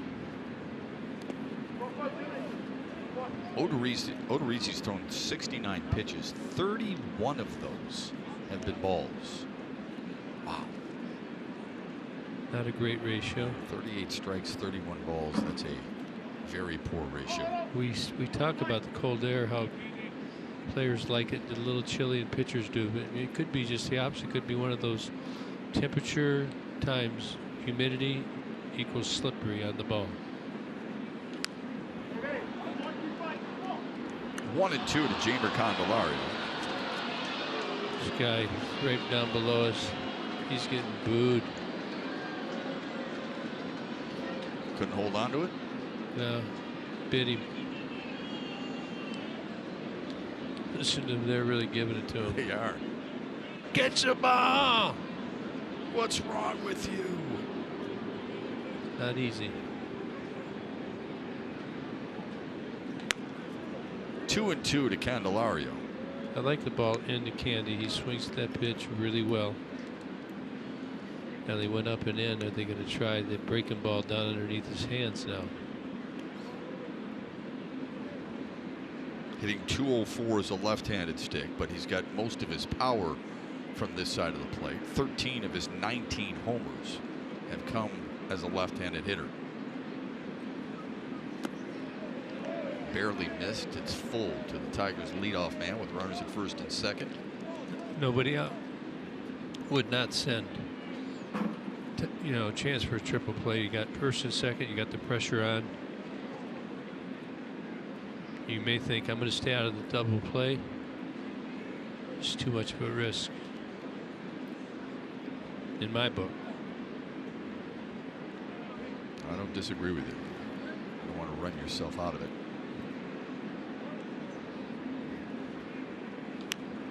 Fouled away. It is a way of showing confidence in your players by putting that on. It's part of a process to get them to believe in themselves.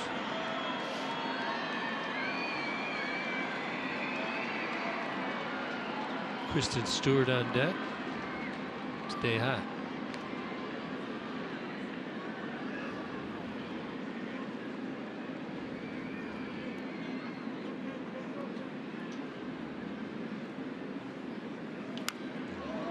Just missed it. So he's pretty much viewed all of his pitches. A lot of souvenirs, though, for folks as Tyler Duffy warms. But he's not going to make himself too susceptible. If you jump out there and he pulls the string on you, you're toast. Don't want that to happen. Minimally, you want to try and get the guys advanced. Bases are loaded. You wanted that. pretty tight pitch. It's like all night. Hitter gets the call. Good battle. Candy battles all the way back. Looks like it was inside about 3 inches. That's going to be it. Yeah, Paul Molitor seeing something, especially with that fastball. Gave you less than half of his fastballs tonight have been thrown for strikes. Paul Molitor has seen enough. His team leads 4-3. The Tigers with their best threat of the night, though, when we return.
It happened. We're talking about making winning plays. Kristen Stewart about a week ago that started making adjustments on the fly, swung and missed, shortened up into a walk. That was a bases loaded walk, scored a run.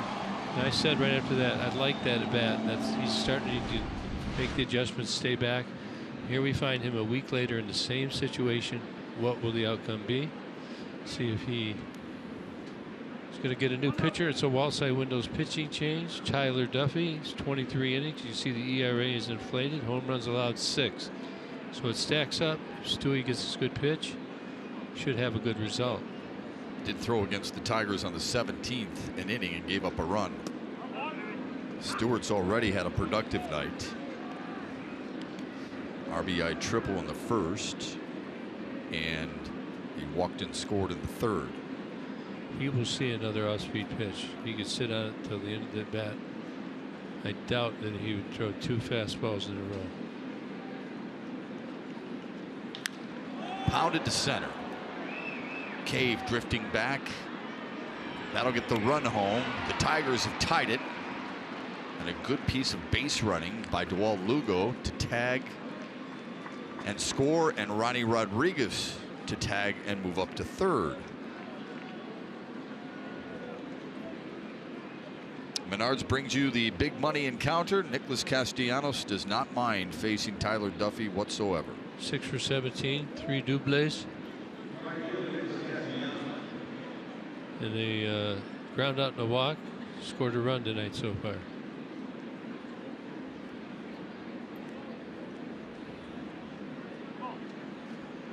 Castellanos has 31 hits in the month of September, more than anybody in the American League. Also has 14 RBIs this month.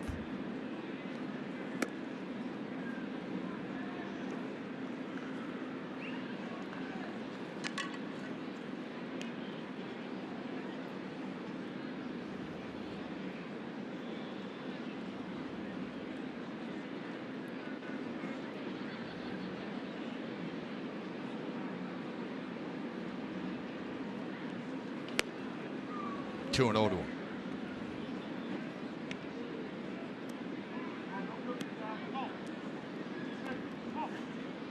Castellanos has hit safely in 7 of his last 8 games.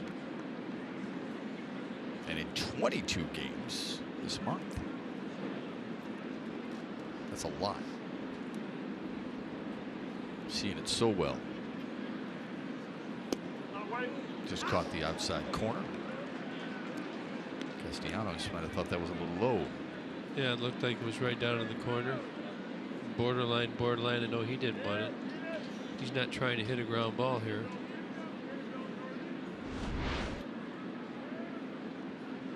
Pretty good job of framing it by Jimenez. Big cut to foul it away and even the count at 2-2. 3-2. I'm thinking he's on the move.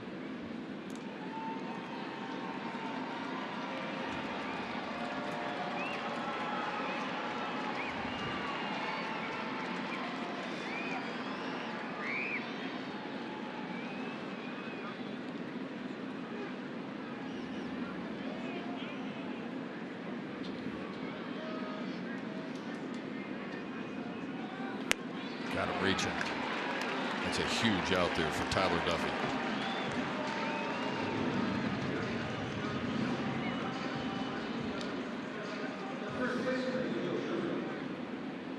Nico Goodrum has been a pain in the side of the Minnesota Twins this season. 5 homers against Minnesota. Likes that pitch down and in. He's down in general last time, swung and missed at a pitch up in the zone. Got one down and hammered it. He should be hunting down. Batting .298 against the Twins. Aggressive approach there, 0-1. But Duffy's thrown 3 first pitches. All have been off speed with guys at first and third. 17th career game against the Tigers for Tyler Duffy. 0-2 to Goodrum.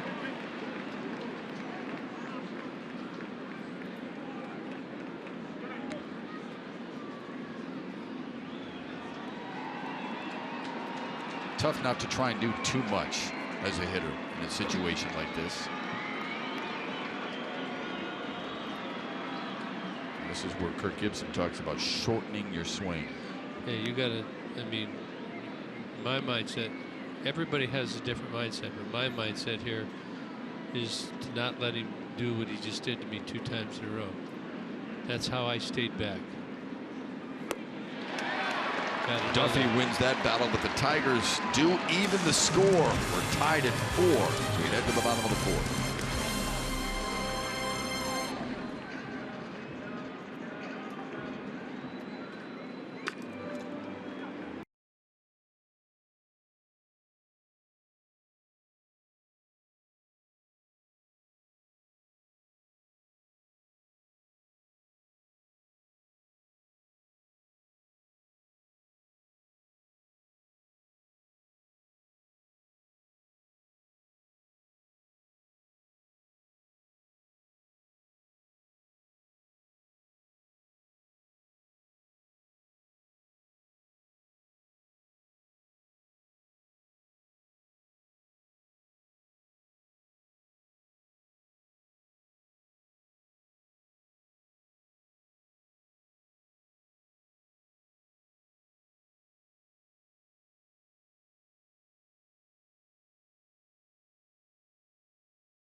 Knotted up at 4 apiece. Matthew Boyd coming out here for the 5th inning, and we are pleased to be joined by Matthew's dad, Kurt. How goes it? Hello, Johnny. I'm fine. Hello, Johnny. No, I'm fine. How are you? I'm fine. I'm fine.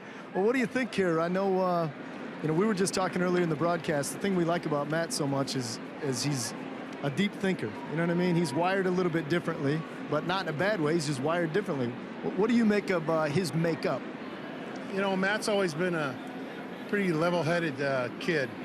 Growing up, playing ball, he's always a learner, always asking questions and trying to improve his game. I think that shows over the course of the 2.5 years he's been up here in the major leagues. He slowly gets better and better. He maybe takes a step up and step back and then another 2 steps up. So he slowly progresses just like he did through the minor leagues and the majors. Matt's, he's always taught, I coached him growing up, and I should be able to come to the game and not see that score, but I should be able to come to the game, not look at the scoreboard, and not know whether he's winning or losing. And Matt's always done that. I mean, he's pretty level-headed. He's a really good teammate, and I think he's always looking to improve. It's sometimes easier said than done. We know sometimes the game can speed up on certain guys, but Matthew always talks about just, he's got to attack one pitch. He also talked about kind of careers and seasons. He says, looks like we're going to hold him to a single here, but he says, baseball careers, they are linear. They're not based on one individual performance. Let's say if he doesn't have his best stuff, he's able to come out the next time and kind of wipe the slate clean. Now, I understand he first picked up a baseball. Was he starting to pitch when he was 4? Did he start to pitch when he was 4? Well, I mean, was he? No, he started to throw and swing a bat at 4, Throw around the old plastic Bam bat. Well, I thought it was pretty young. He was a right-hander. We flipped him over to left-hand. It took a while, but and left-handed hitting. But, he always would gravitate to the right side, and then I'd come over there and give him a different mitt. Throw it this way, or if he hit on the right side versus the left side, I'd pick him up, put him on the other side of the plate. Now they're having a quick little mound visit here right now as we're, again, tied at 4 apiece here in the bottom of the 4th inning. What kind of advice have you given Matt now that he's here? I know he always credits you for, again, helping to build the foundation, but now that he has established himself as a major league starter, what's the advice you continue to give him? I think advice, I actually don't give him much advice now. He's pretty level-headed. He continues to improve, look for other ways to improve. So I'm always, challenging him. What could you have done better? How could you have done better? He admits his faults and when he has a bad day. And at the same time, I think, I think he puts a lot of time, and I've asked him, what he does in between starts, and I mean, his workout, he works out hard, he studies film. He was showing me last night some of the apps that he has on, that he's got available to him through the Tigers and MLB, and how he studies attacking hitters. He's always trying to improve, and that's really on him. I mean, I guess he's just mature beyond his years. I think so. Do you still get nervous? Pardon me? Do you still get nervous? Oh, yeah. Well, I got nervous that first inning. Like, what is going on? But, there we go.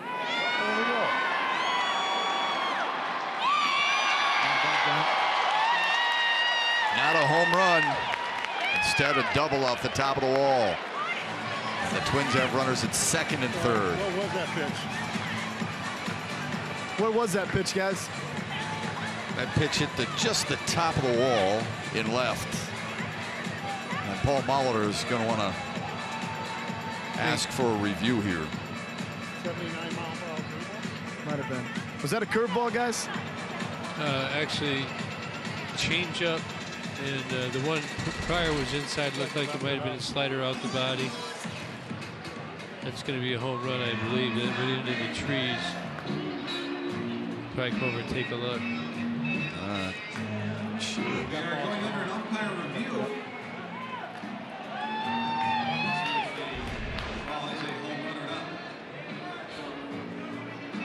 was called a.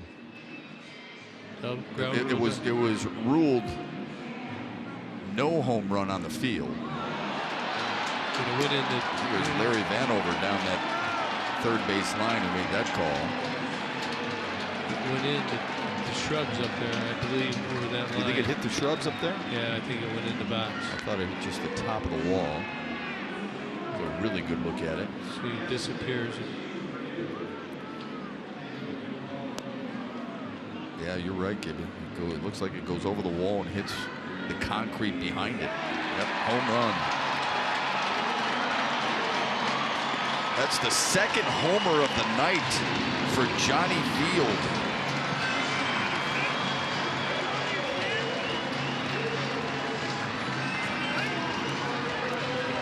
And our thanks to Kurt Boyd for joining us.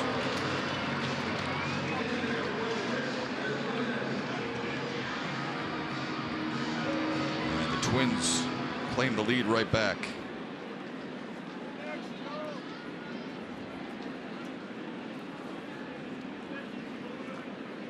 Chris Jimenez now stands in. First career multi-homer game for Johnny Field.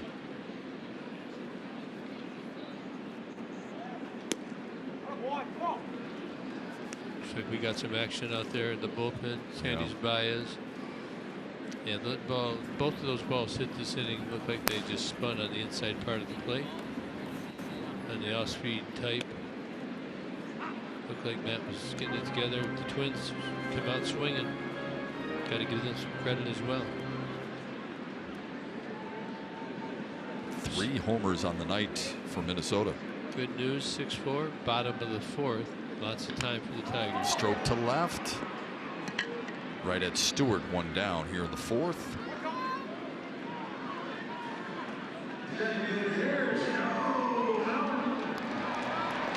Talking about with Jack Morris today, he gave some runs up, and Jack was very intense. And you don't want to make somebody snap, right? You want to push their buttons at a time like that.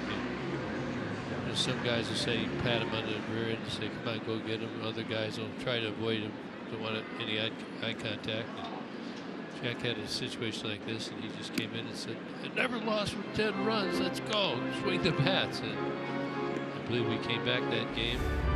Like I said, you're in the bottom of the 4th. You've got plenty of time left. You've proven you can get to their pitching. So it's not ideal, but you can't let this deter your goal tonight, which is to beat the Twins.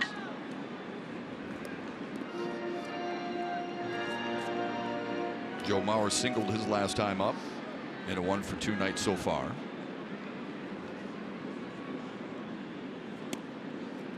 That was a breaking ball right there. It really did break.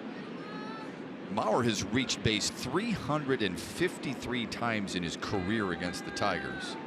That's 133 more than any active player. That would be Alex Gordon of the Royals would be second in that category.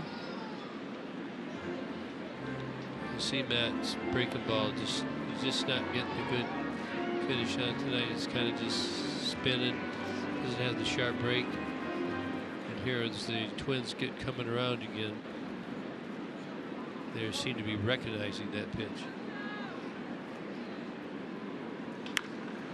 To left field, Stewart, nice running grab to make it 2 down.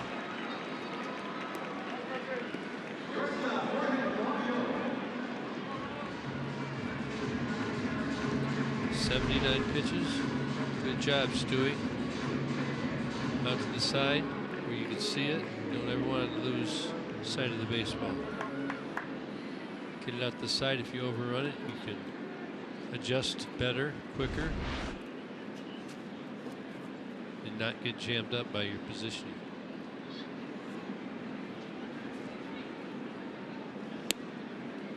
Polanco bounced into a double play last time up.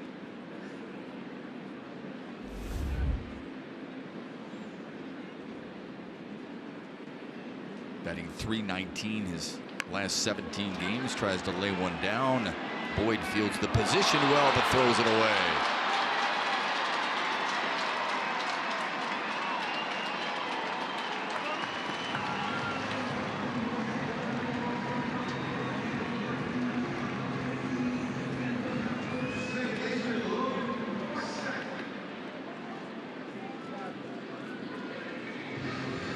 Cardi's gonna come out. It could be it. Take a look. Everybody moving, backing up. Take a quick look right here. Just lays it down with 2 outs. You're not expecting it. You see Candy moving back. Throws the ball up the line.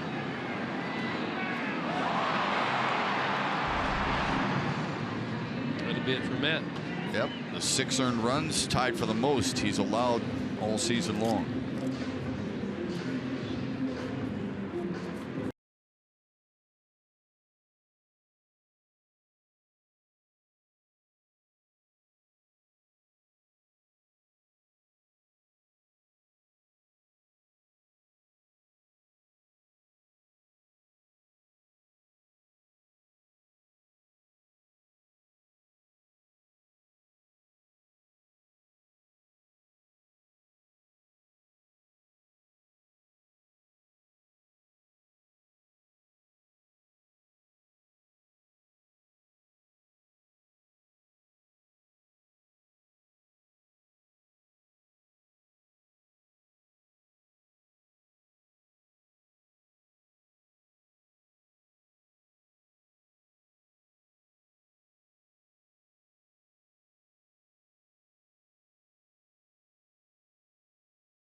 Is brought to you by Bell Tire. For tires and auto service, everybody needs a Bell Tire guy. By Chevrolet, the most awarded and fastest growing brand the last 4 years overall. And by Meridian Care, Medicare Advantage plans.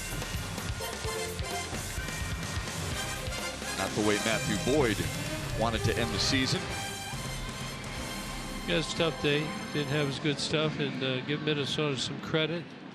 And a pretty good play there by Polanco. Tigers got an error on the throw, and they'll have to shut down Logan Forsythe. Sandy Baez is in.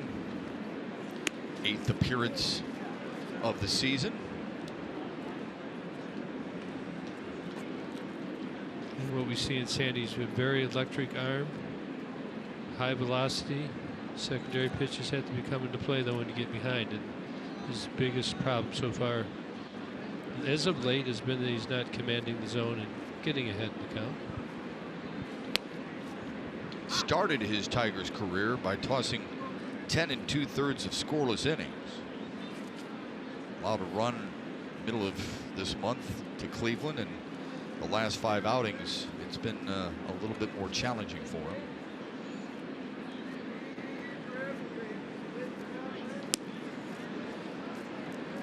It is challenging, just like we've been talking a lot about Kristen Stewart, Noel Lugo, Ronnie Rodriguez, Candy, Nico, all the youngsters. Got to make adjustments, got to do it on the fly, and this is why he's in the game today. And you hope you start to see a pattern of sorting it out, much the way Spencer Turnbull did last night after getting in trouble in the first 2 hitters. Forsythe really late on that pitch. He's guarding against off speed, so you give that up as a hitter. You could, if you ramp up and make sure you got the head out on that pitch right there, they throw you anything off speed, you're toast. You're out. You don't want that, so you got to concede a little bit. Hopefully, it's not 96 up and in.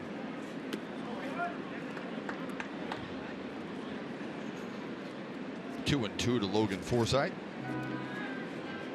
Playing in his 46th game with the Twins. Remember, he was traded here from Los Angeles in the Brian Dozier deal. He had 28 hits in August. Only 15 this month. Tapped foul.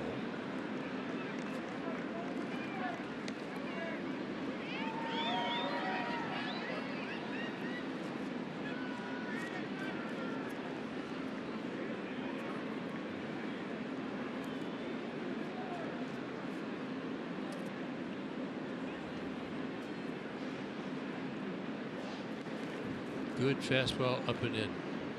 Get him. Instead, it was low and away, but a result that he'll take. Fourth strikeout by a Tigers pitcher, but the Twins climb back in front.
College with Nissan.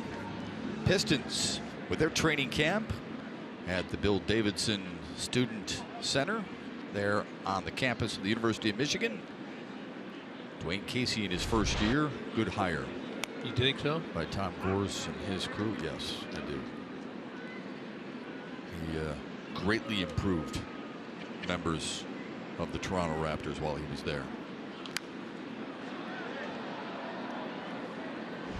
And we'll have 3 preseason Piston games for you on Fox Sports Detroit. Nets, Wizards, and a new-look Cavaliers squad.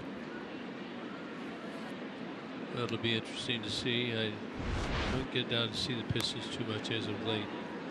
Used to watch them quite a bit when I was up there in the pier and they were at the Palace. But seemed like they needed a little structure adjustment. Yeah, they could use some health too. I mean, it'd be great if Blake Griffin could stay healthy and Reggie Jackson could stay healthy. But they knew Blake Griffin was going to probably be a guy that's going to have some problems, isn't he? He's big and athletic. Has had a lot of things happen. Jim Adduci has struck out twice tonight.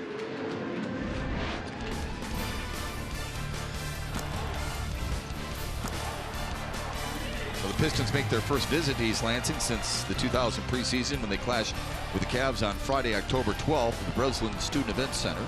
It's at 7 o'clock. And for tickets, visit MSUSpartans.com or call 517-355-1610. Wish they'd do one at Jenison.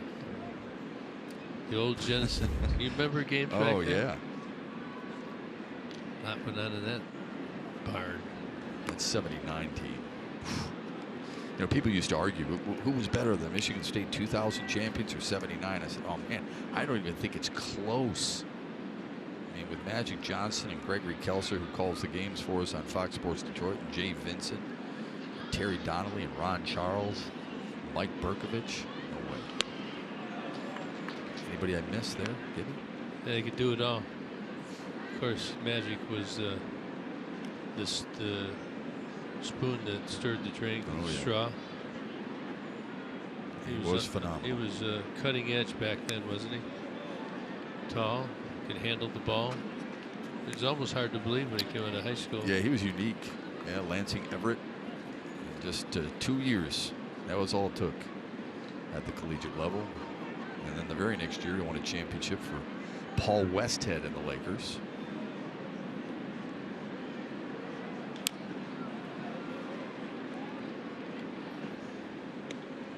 Did you ever see those guys there? at Breslin? Did you ever watch that team? Or I mean, not at Breslin, yeah, but yeah, at definitely Genesee? watched him. But Yeah. the national championship game, had hurt my knee down in spring training, so I was laying on the bed down at the Holiday Inn in Lakeland. Yeah. You know exactly where it was, do you? Oh, I do. Yeah. And it was Larry Bird against Magic. Yeah, the thing is, nobody else can name anybody from that Indiana State team, and you can just about name everybody from the Michigan State squad. They really brought basketball back in NBA. They really brought it in the right direction. Yeah, right. When they then met, yeah. And I believe that national championship game remains the highest ever rated. I may be wrong there, but it wasn't too long ago where it was still that. Can fouls it back. Hey, James has really been battling. Does have a big hit tonight in an RBI. Flew out to right field. That one in under his hands and just fisted off into the stands. That's what you want to do. Like I always say with 2 strikes, it's hard to put every ball in play hard. Just got to stay off the high one.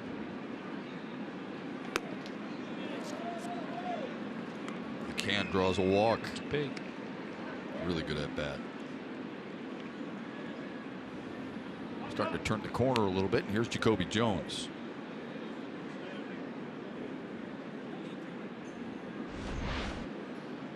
Here's the sequence right here, James Buchanan, and he takes the good eye. And he swung at some of those earlier in the series, so he's starting to get that jumpiness out of his system. For whatever reason, sometimes your lower half, I've said this before, you just watch the lower half, how quick it is. How, you get the guys that are nice and slow and they put the foot down and they stay in good hitting position. That's how you know. Just watch how quick the bottom half goes. Jones couldn't hold up, 1-1. I didn't think he did. Hunter Windelstead said he did. Had the 1-0 count, kind of half guessing strike right there. Remember, Jones didn't like the call when he struck out in the second either. Thought that was off the plate. 2-1 to him. See, he tried to come in with the fastball, then he came in with the off the body breaking ball. So it's designed to look like the fastball, and then you give up on it and it breaks over the plate. But it never did.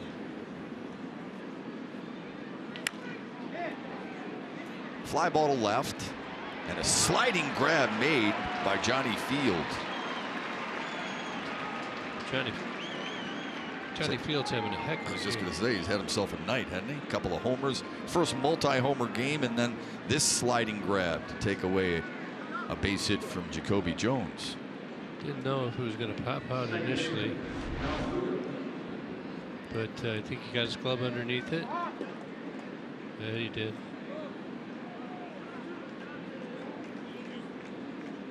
Good concentration.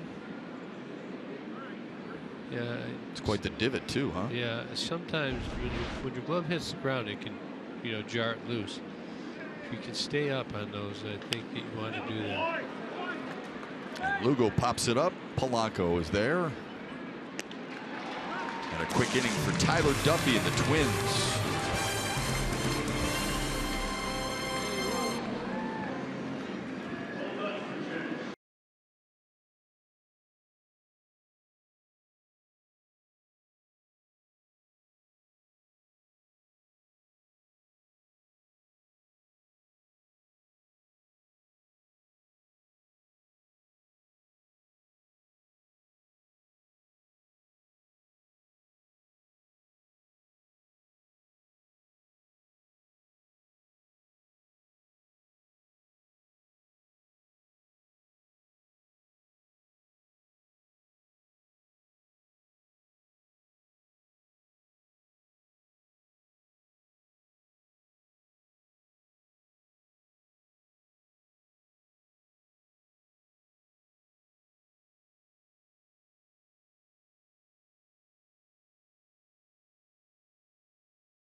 player, Jacoby Jones, top 9. This was against the Astros. Turned around and threw out Gurriel. A bullet that kept the score, I believe, tied. The Tigers did go on to lose that game, but this is the kind of plays that you need to make. The Tigers team seems much more, has different makeup, different abilities, more athletic, and those are the types of plays that help you stay in the game. Yeah, we're trying to focus on that more and more tonight because of some of those little things done so well last night in a come from behind 4-2 win. And we've seen some of them on display here again on this Wednesday night. Game 2 of the 3-game series. Robbie Grossman, Tyler Austin, and Willens Astudillo due up. Enjoyed talking with Robbie Grossman in the Twins clubhouse before the game. Really good dude. Gonna go back to Houston when the season is over and recoup a little bit. Yeah, he's a pretty good ball player. Yeah, I think so. All-around ball player. Can hit, can run, plays the outfield well. He's in right field. You know, it seems to me that the Twins have been swinging at the first pitch of every inning. They are aggressive early in the count, that's for sure.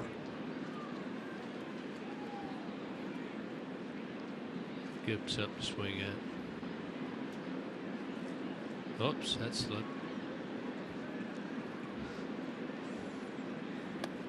I will say this, Gibby, you go into that clubhouse, those guys, they like you, man. They gravitate toward you.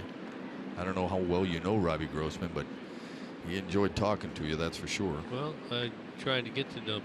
You know, I don't try to do it in an authoritarian way. I just like to hear him. Have great interest in the game going on in a good, positive fashion. And they're the ambassadors, right? Yeah, and then when we went into Paul Molitor's office, he's got a number of baseball bats hanging on the wall, but he also has 2 signed guitars on his wall, which I found pretty interesting. They had Bruce Springsteen. Who was the other one? Eddie Vedder. Eddie Vedder. Right. Check swing by Grossman. Did he go? No, he did not. I said I could do more damage with the bats. We've talked a little bit about the bats being shorter. Yeah, those are great stories with when you were talking about the Goodrum slide into second from last night that drew some controversy, and you laughed because you thought Molitor did that more than once. And this one launched to right, could be up against the wall. It is off the top of the wall, played well by Castellanos. Grossman hustling to second. He's got himself a leadoff double in the 5th.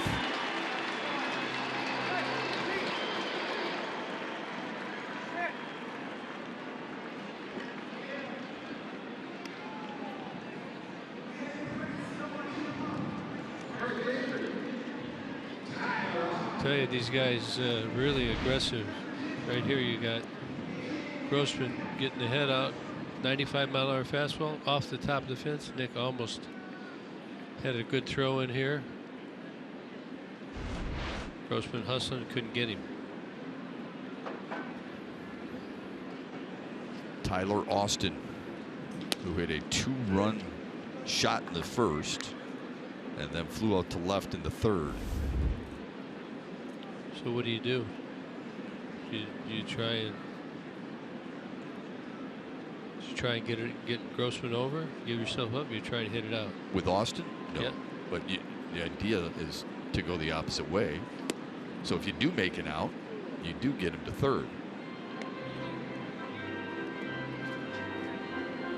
You've taught me throughout the broadcast that you got to know your hitter. What kind of hitter is Tyler Austin? Can he do that? Well, sure, he likes to take the bat out of his hands. Yeah, he likes to be ahead of the count, and he likes a fastball right here. You got to really watch it.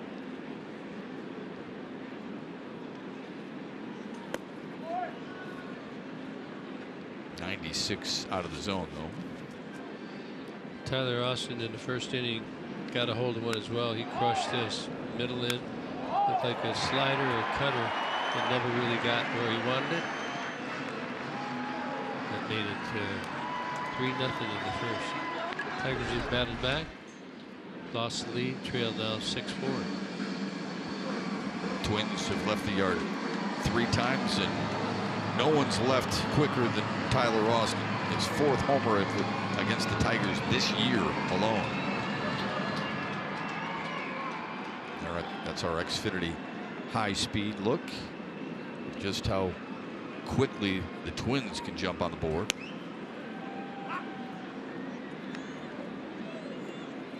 When people talk of handling pitching staffs by catchers, good example of it right there from James McCann, trying to settle down Sandy Baez, don't overthrow.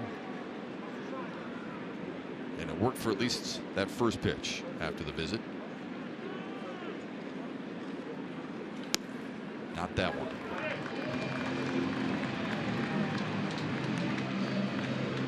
Rough start to the 5th. And here comes Willens Astudillo. This falls under the question you're supposed to ask for a rating. What do you do if the first guy gets on? What do you do if the first 2 guy gets on? Happens very quickly. Nobody out. Trailing 6-4, and you've got the first 2 Twins on the base. Austin on first, Grossman on second. Astudillo is the hitter. Well, here's a guy I'd hit and run with anytime, even right now. In at the corners for the Tigers. He Goes did the a other triple way. play. That's going to be a double play. Is it a triple play? No! Nico Goodrum couldn't hold on to it. That was a hit and run.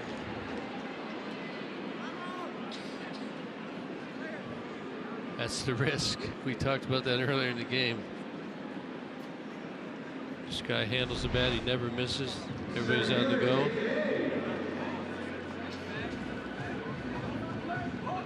Nico couldn't quite pick it over there at first. We would have had it.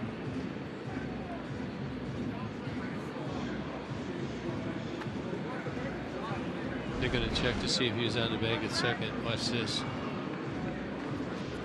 Notice the youngsters up the middle have been a little quick to try and get off that bag.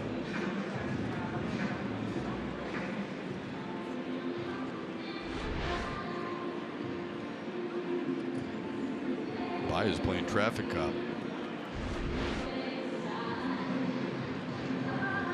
right, they're going to take a look at it. Let's see. Is he on the base? Nope. Oh, We're going to get one out of this.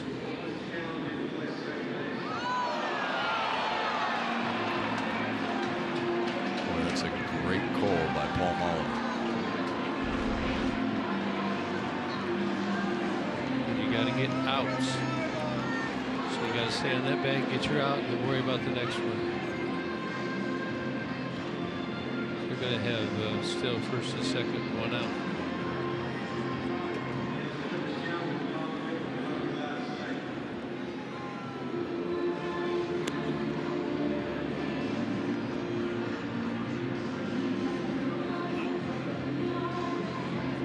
Shouldn't take that long. Yeah, you're about to. I mean, conceivably, you basically lost 2 outs here because it could have been a triple play. It was ruled a double play. Depending on how this review goes, It's clearly off the base. could be just 1 out. It's going to be one out. This is the part I think that some complain that shouldn't take that long, and the pitcher's out there standing on the mound throwing. Yeah. And they don't have to place anybody anywhere.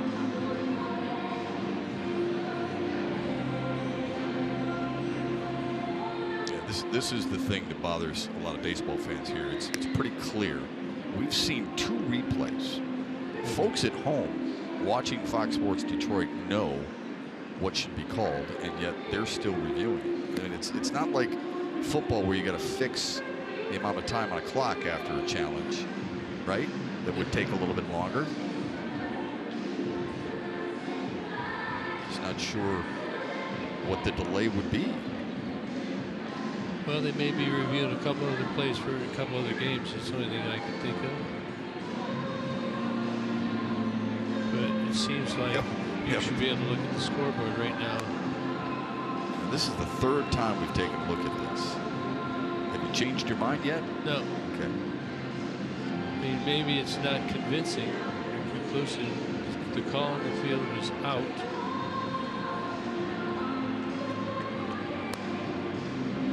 And the umpires on the field are not, they're not It's not on skewing them. it either way. It's Right, not on them. them. It's on New York.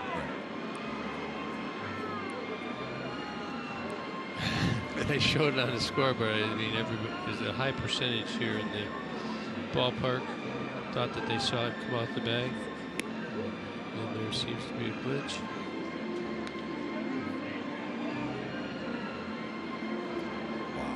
Now, if you're the manager and they say that he's out, what do you say? Because if you come out and say anything, you're gone. Well, with my team up 6-4, I'm free to express myself from the dugout. I can tell you that. Because there's nothing you can really say to these umpires. What you'd like to do is talk to the folks in New York. Had a good right? show. Here you go. Just say, in fairness to the umpires on the field, they're not watching. Gardy's kind of being watch out here.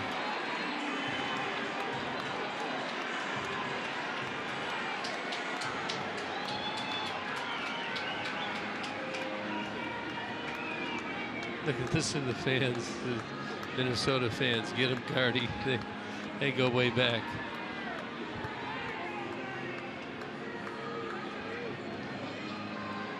And again, I think the umpires try and do a good job of keeping situations from getting as animated as they used to. Yeah, let him have his say because of the controversy surrounding it. Let him have his say. It's one of the things I do like, though, when I watch old baseball games, is to watch some of the discussions.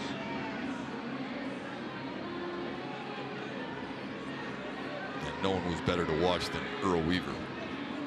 Now, a lot of those. Billy Martin. Well, that's a good one, but Lou Piniella. Yeah, Lou Piniella. Jim Leadham was pretty good at times.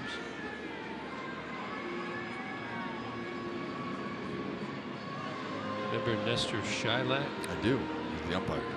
He had to be back in the 60s, 70s, late 70s.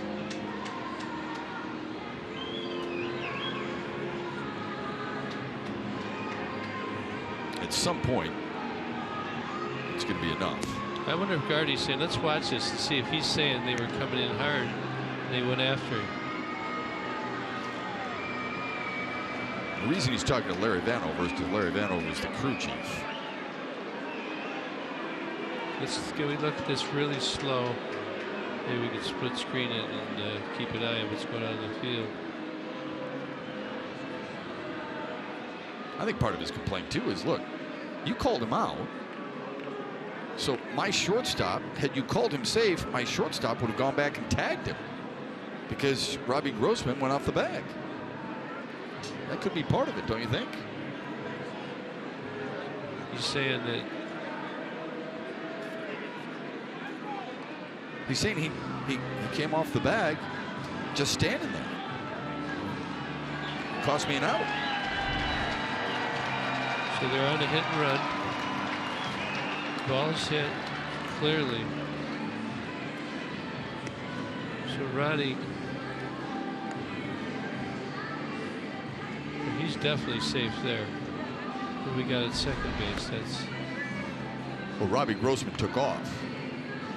He took off from second to third.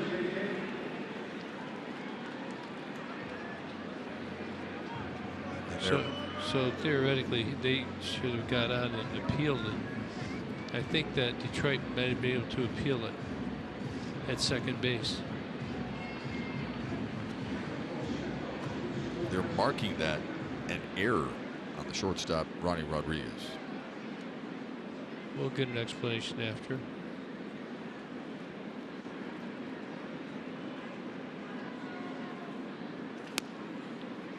Jake Cave stands in. That review, by the way, took 3 minutes and 36 seconds.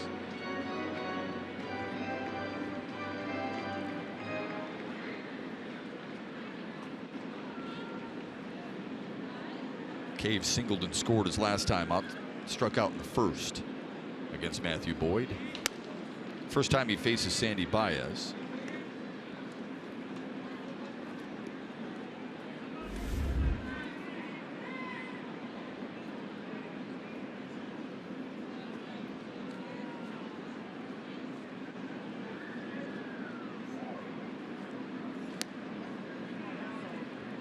So Baez has been sitting there throwing for a while. He's going to have to learn how to deal with that. Jake Cave pretty happy that there's no Matthew Boyd to face because he was hitting 183 against lefties on the year.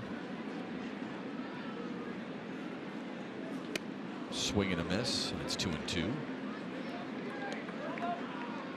Good movement on that pitch, huh? Something off speed. Really went dipped down and away. That movement. Like a split or something.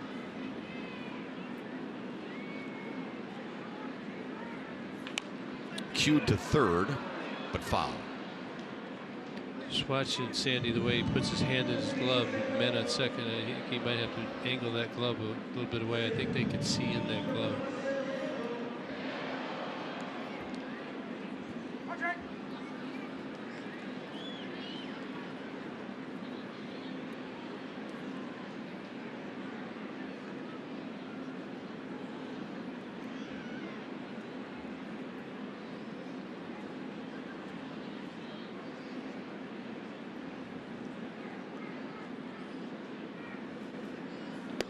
That was a good shot of him hiding the baseball, but still maneuvering his fingers around to get the right grip on the ball.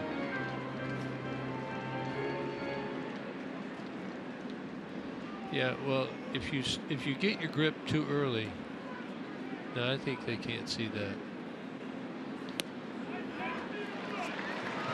Bases loaded now for Minnesota. 2 walks and a double. Yep. Tigers should have had a triple play, did not execute that. They're making it tough on themselves right now as they try and cut this inning off. 4 walks in the game issued by Tigers pitching, as many as the strikeouts they've had. And now Johnny Field, who's been the best hitter for either team so far tonight. Isn't it amazing how it works out? It is. 2 home runs. That's enough to bring Rick Anderson out for a mound visit. You see all the Tigers on the mound. I know we talked about this last night. I asked Gardy, and he likes it if somebody's going to go out in a situation like this and everybody goes in and discusses whatever they're going to discuss, where they're going to play, shifts, who's covering where, what set of signs you're going to start with, and what may trigger a change of signs.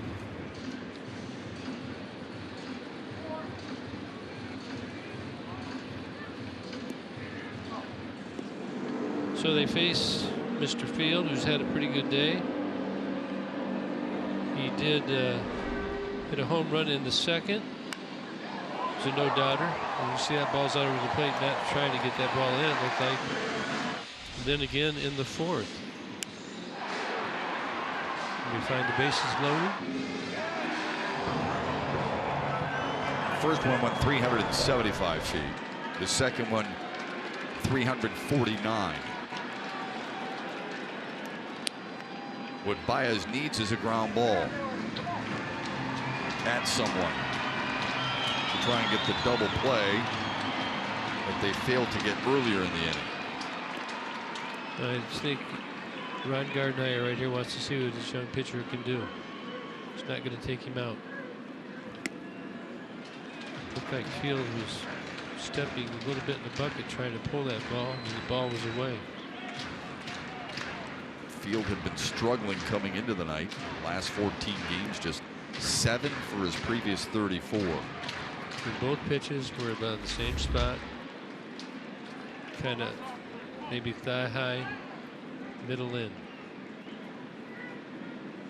All over that one. About right there, just a little more over the plate. I mean, he's falling down here.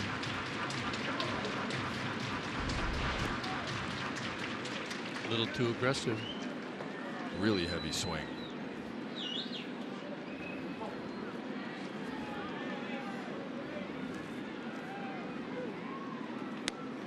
Two and two. Good pitch, low of the zone. Well, watch his front foot. We're going to replay this pitch. Watch his front foot. He steps in the bucket a little bit. So watch this foot right here. A little bit. A little leakage there. Yep. Keep it away. Opening up that shoulder. Yeah, keep it down and away. I don't think he can do what he did his first two at bats. Middle in, middle third, he can still get it. Huge strikeout for Baez. I was talking about a little bit of character there for the youngster. Well, he let it go though, didn't he? Johnny Field did not get cheated. So here we go with the sequence. Got bases loaded, one out. Look for double play or strikeout. Made a great pitch on the last one. McCann is identifying the same thing that we just pointed out about the leg, and he's saying, I need that fastball right here. Now for the big out. Somehow you can get out of this. Chris Jimenez is the hitter. Struck out swinging in the second. Hard hit ball in the fourth, but right at Kristen Stewart.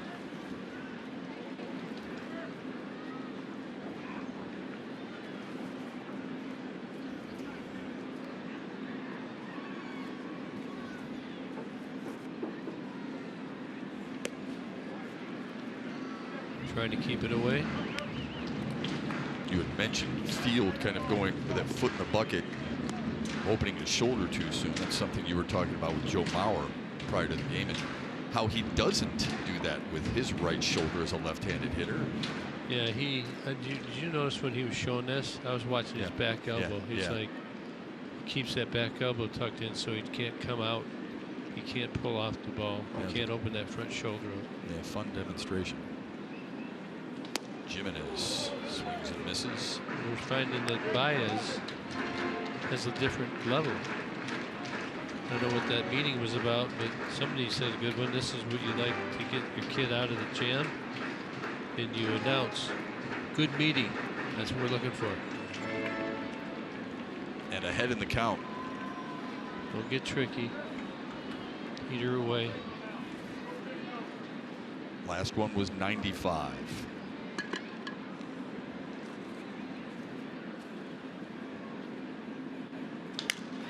To left and a base knock.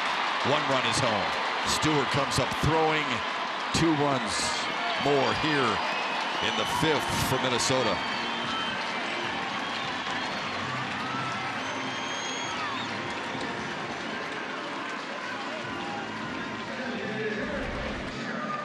Got hurt. Got back over the middle. And Jimenez smoked it. Gave him credit. Made a mistake and he got it. That's enough of Sandy Baez. Ron Gardenhire needs some more help from the bullpen.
jumped all over Matthew Boyd. Tyler Austin with a 2-run shot in the first. Tigers able to battle back a little bit, but Johnny Field, that's the first of his 2 homers, a solo blast in the second. Tigers trailed big early. They got one in the first, and then Nico Goodrum with a key RBI single in the third. They pulled even at 4-4, and then Minnesota bouncing right back. Field with a 2-run shot in the fourth, first multi-homer game of his career. And then here in the fifth, 2 more for Minnesota, keyed by Jimenez's 2-run single. And that's where we stand. Minnesota leads it 8-4, still with an out needed here in the fifth.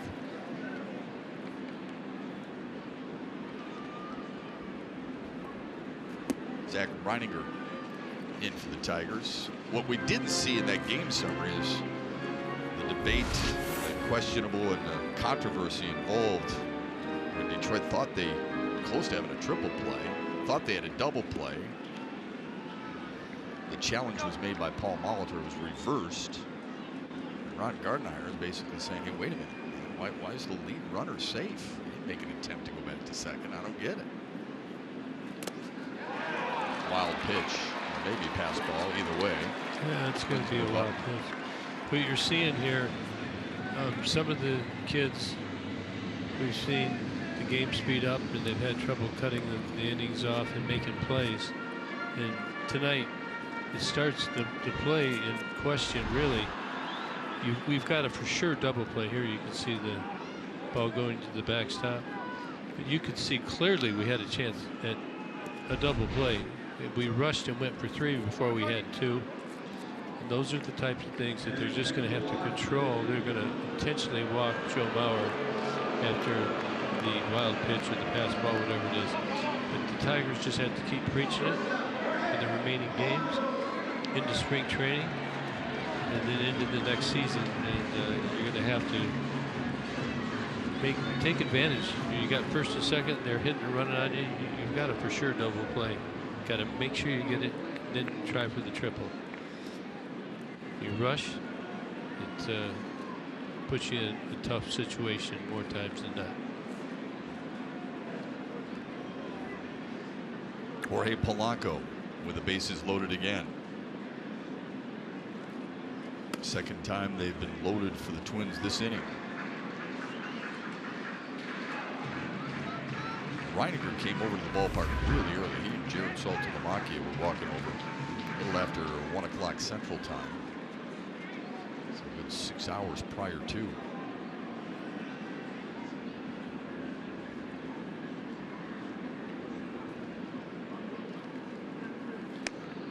One and one. And they were talking baseball the entire time.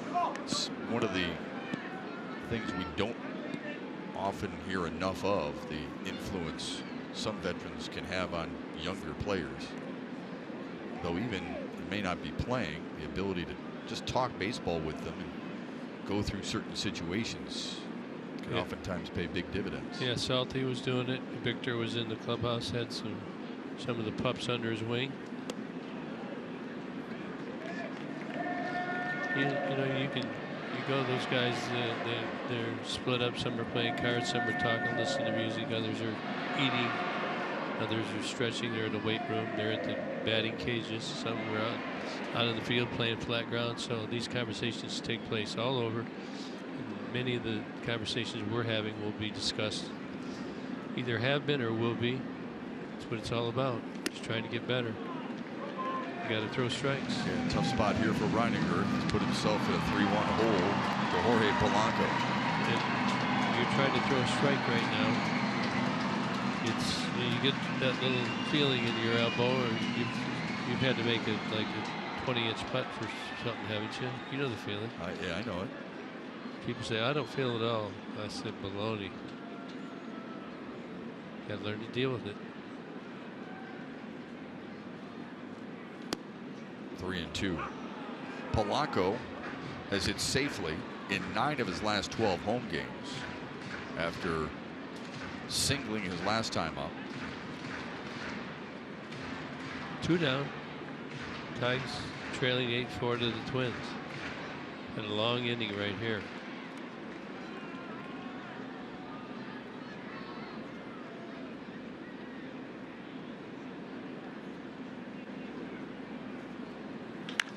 Stroke to left center. Jones won't get there. It's going to go up against the wall. That'll clear the bases, and Polanco will hustle all the way to third.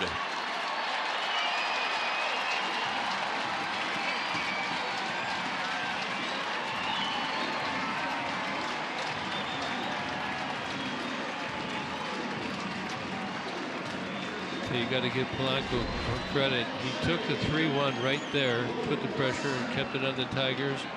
You see that short swing. This ball looked like Jacoby might have a chance, but it took off about right here. Had jet burners on it. Polanco with a bases clearing triple.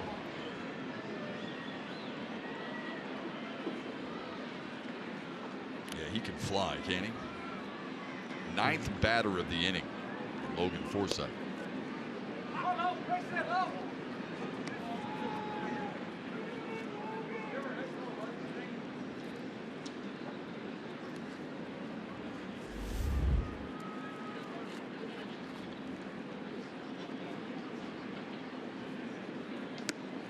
One and one, two. Now think about this. The Tigers had made that double play. The score would it be tied? Yeah, it'd be tied. You'd be down 6-4. We'd have been scored a couple of runs by now, don't you think?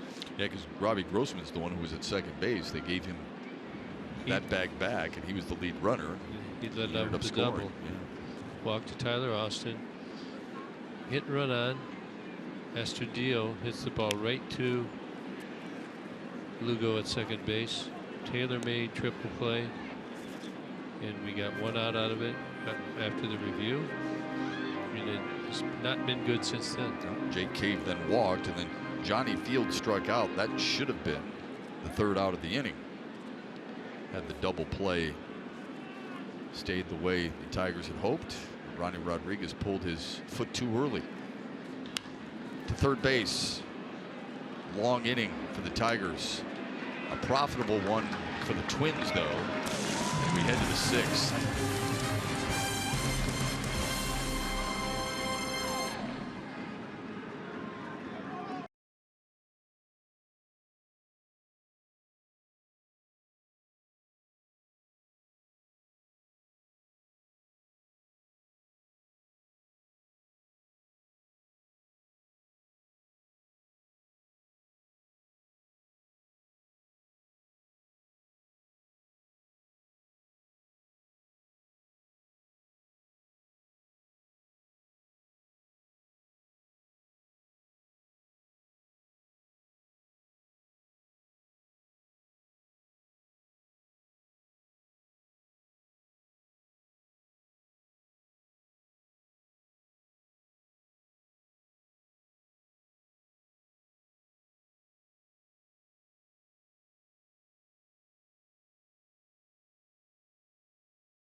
Bank. Raise your expectations of what a bank can be. Come to Comerica. By your Metro Detroit Chevy dealers, visit ChevyDetroit.com and see why Chevy drives the Motor City.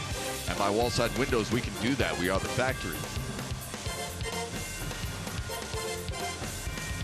Twins have distanced themselves from the Tigers over the last couple of innings. 2 in the fourth on a 2-run homer from Johnny Field. 5 more in the fifth. 11-4 Twins as we begin the sixth. wall side windows pitching change for Minnesota. They go back to the bullpen. They welcome in Andrew Vasquez. See, he's a youngster, only 2 innings so far. Got a walk and a strikeout. Opponent's hitting 300 off him so far. Tall kid, and he's a lefty. Why is this a good time for Paul Molitor to bring him in, do you think? I mean, he's got a huge lead, right? I mean, he can pitch rather free and easy. Well, it's a clean inning. You know, like you wouldn't want to bring him in with the guy on base. You want to give him a chance to have nobody on base and create his own trouble, so to say, I guess, or stay out of his own trouble. It's much easier to come in and pitch nobody on base where you don't have to worry about the runners holding him on, etc. If he wants to bounce one right here, he can bounce it.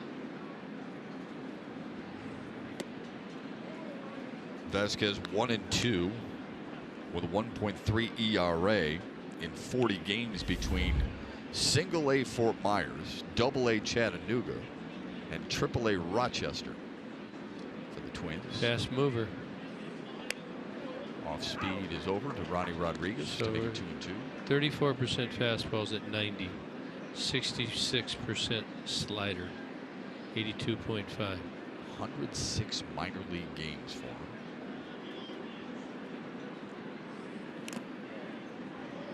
Rodriguez barely got a piece of that.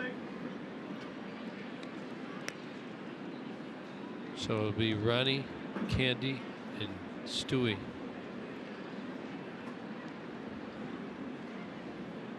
And you hope deeper than that. Yeah, that's just to get his spaces loaded. So Jack Moore stopped in. Yeah, he's the booth. What was this question? What is going on out there? Yeah, he saw some missed opportunities. It's obvious. And these are the times that I'm sure Gardy's very frustrated, as the players are as well. Polanco with an easy try. Good hustle. Want to keep running, don't want to concede. Back to the top for Jamer Candelario.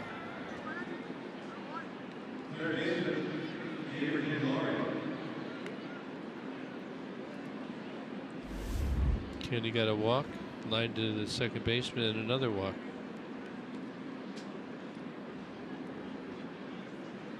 Turns around, hits right-handed.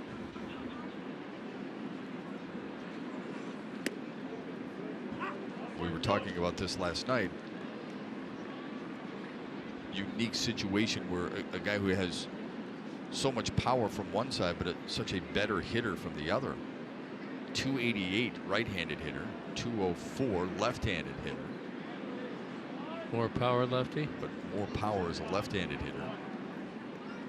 With 13 of his 19 homers coming from that side of the plate, and 33 of his 53 runs driven in. Same.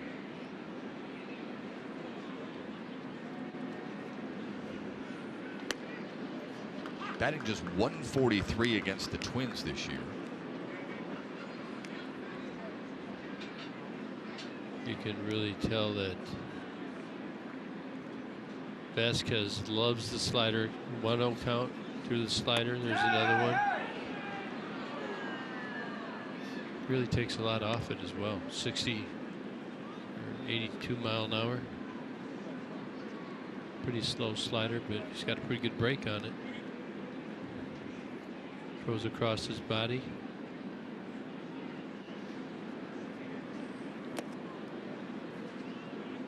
Twins relievers have 3 strikeouts tonight. That gives the relief corps 588 on the year. That's most in franchise history. No, when that leg comes down, I'm sorry, it's going to be crossed like that.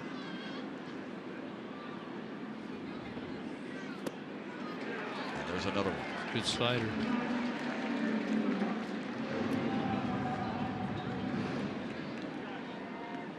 Leave it up to Kristen Stewart. She's had a good game so far. It's Candy over top. Vasquez taking a lot off that. It's good depth to that. It's not just lateral. Watch it go down. Now that's the kind of slider that Matt Boyd had a couple of starts ago and never quite found it today. Didn't have the feel, I guess. It happens. Oh, yeah. Stewart with a sacrifice fly in the 4th. Walked and scored in the 3rd. And was thrown out at home trying to stretch a triple into an inside the park homer in the 1st. Doesn't look like he's easy to pick up from the left side. I like Kristen's method right here. Nobody's on. Haven't ever seen this pitcher. He's in your league. Do a scouting report. Poke to left, and a nice grab by Astudillo at third base. First 1-2-3 inning for either team, and it comes here in the 6th, with the Twins leading by 7.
2019 Detroit Tigers season tickets today. Act now to receive priority seat selection.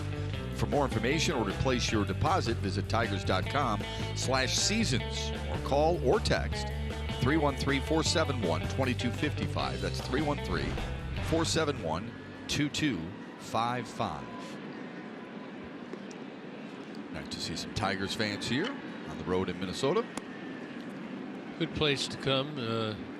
Back in the day, went to Toronto. We had a lot there. Cleveland's another place. Chicago. So Minneapolis is a pretty good city, huh? Yeah, I like it. Always have. Tigers need to have a shutdown inning. Gave up 5 in the 5th, 2 in the 4th, 1 in the 2nd, 3 in the 1st. They need to have a 0 up there. Get back on the attack. Be nice to have a quick inning for Zach Reininger. Well, there's really nothing quick about what's been going on. Some misplays. About a 3-hour game here as we're into the top of the 6th. 3 hours and 17 minutes last night in game 1. Grossman's been a tough out. RBI single in the 1st, doubled and scored in the 5th, sandwiched around a walk. Talked with Kirk Gibson prior to the game. Must have done something for him. Like to take credit, but it's hard to do. Grossman told me that he said he would in Houston. He says hockey's non-existent. He said he comes here. He loves going to Minnesota Wild games and getting to know some of those players. Yeah, there's a lot of activity downtown here. You got the University of Minnesota here as well. Yeah, yeah. Their ice arenas there. Their stadiums right here.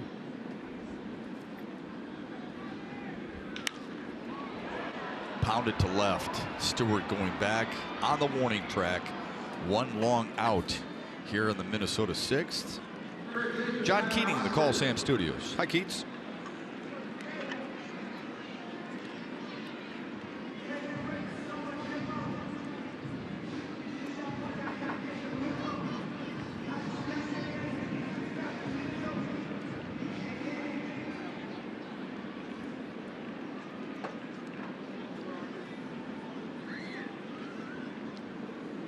But Craig Counsell and company want the division. Who did they play there in 2011? You remember? I don't. That was the D-backs. That was your I'm team? not going to bring up a controversial part. Yeah, they beat us in extra innings. Was it 3-game playoff? Best of 5, actually. Yeah, Ryan Braun had a really good series, didn't he? Yeah, he sure did. Asterisk next to that. Ryan Braun had a couple of homers last night. Yeah, for Milwaukee. I got to give him credit. He's really remained a very good player. Was started as a third baseman, now as a left fielder. We've had our battles over the years. It's just the way it goes. You have those sometime around the league. Got to give him his credit, though. That playoff baseball is where the Tigers want to go and where their work will not end at the end of the season on Sunday. They will go right to work. Paul Molitor is a pretty good brewer. Oh, he was a great brewer. They had Molly, they had Robin Yount. Oh, Robin Yount was so good. Pete Vukovich, remember him? Cecil Cooper. Coop, I think. Yeah, Ben Ogilvy? Benji, yeah. Ben He Ogilvy. was saying he used the biggest and heaviest bat. Yeah, what Gantner. did he say? What did he say? He said, is it 30? 36, 35, 36, yeah. something like that. Jim Gantner, Yeah. he was a Sal Bando was on that team, wasn't maybe at the beginning.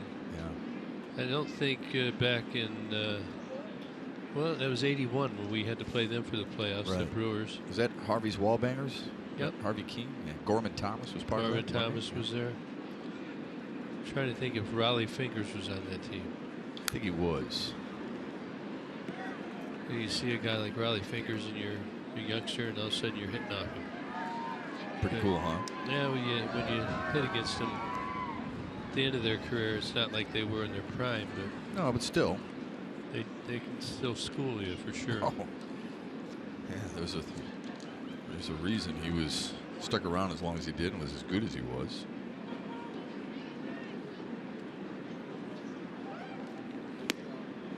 Good pitch by Reiniger. 2 down. Got some life on that heater this inning.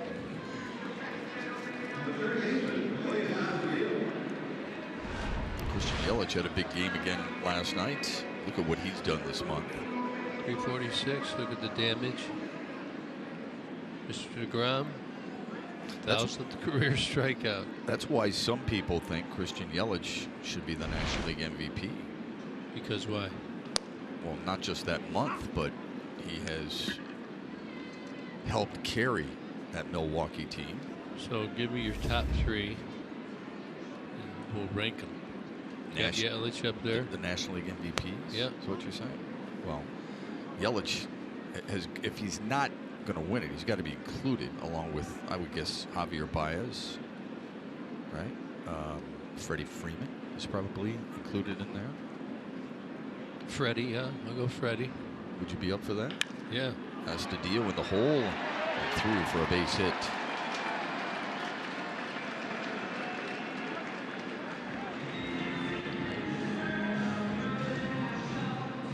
Astudillo's got a couple of hits, one up the middle of his first at bat, and that one found himself a hole. He's hard to defend because he hits the ball everywhere.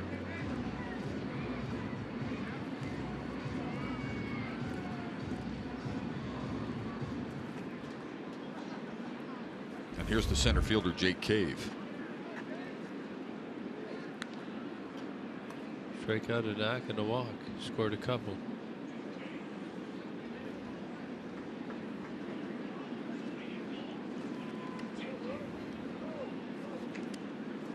Are they looking for some signs?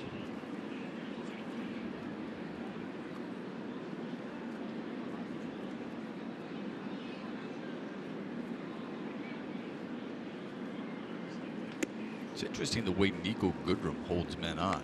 He does not put your traditional right foot at the corner of the bag and reach out to show Reininger where his glove is. He's off the bag a couple of feet with both feet. He's trying to get off further. Got a left-handed batter up there. And the fact that Astudillo is not much of a running threat, considering he hasn't even attempted to steal a base this year.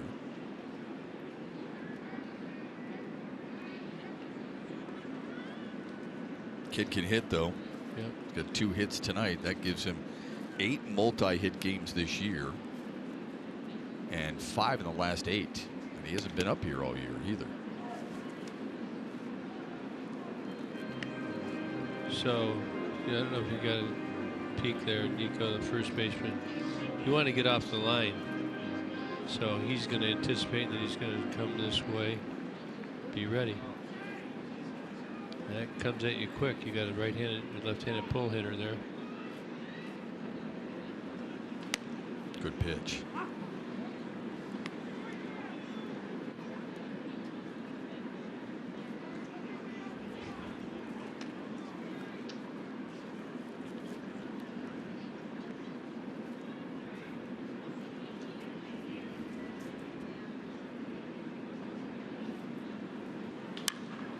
Muscled the other way. 3-2 now to Jay Cave, who struck out swinging in the first. That means in 15 games played against the Tigers, he has struck out 16 times.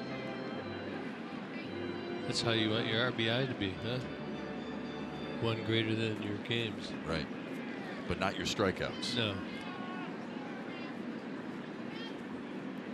Astudillo be on the move. Checked his swing and lost it.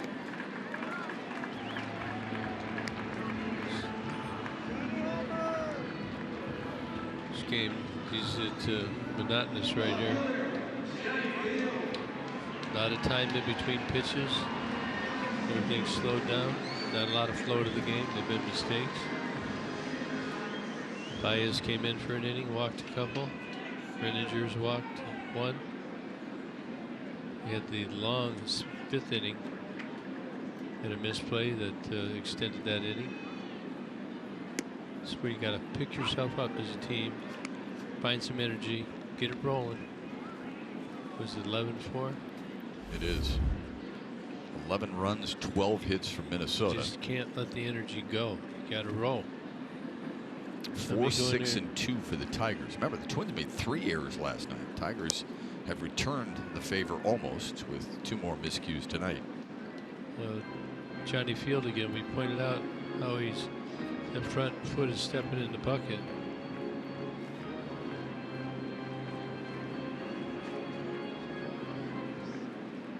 Get it in there. Watch that front, his left foot. It's going to go right outside. 1-2 now to Jay Cave, or Johnny Field rather. In addition to the 2 home runs from Field, remember he had that nice sliding grab and left.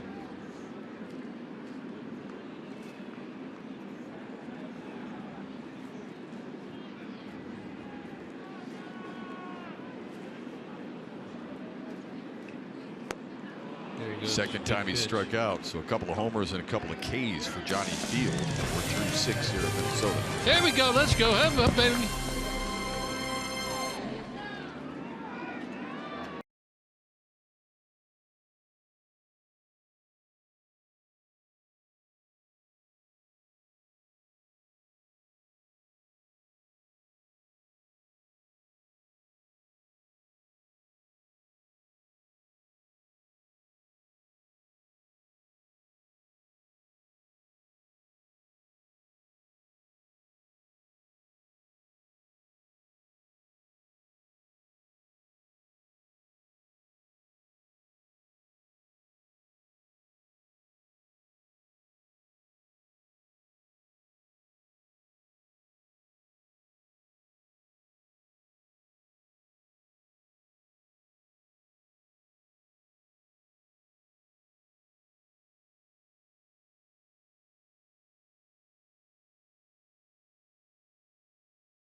The top of the 7th inning, Nicholas Castellanos would get things started for the Tigers this half. And I'll tell you, Nick and his good buddy Shane Green did something really special on Monday before they flew here to Minnesota, guys. And that was they went to Children's Hospital of Michigan and they helped fund a new art therapy project called Painting the Future. And basically, they raised funds to help buy all sorts of paint supplies. That's being paint brushes, easels, canvases.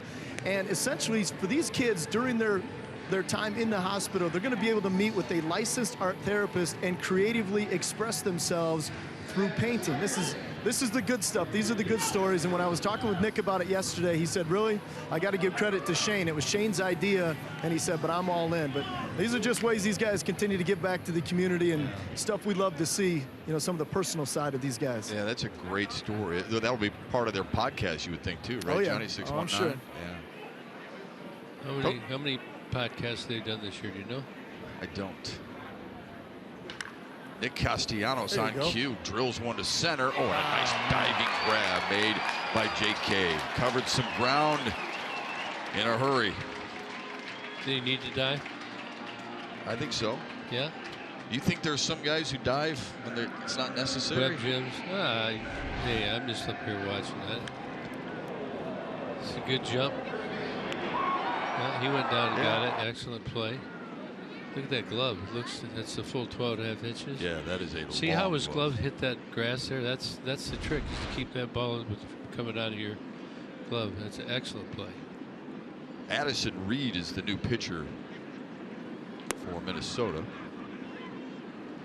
But to answer your question, I do think people do, and they do it in every sport, don't you? You kind of put a little style on it.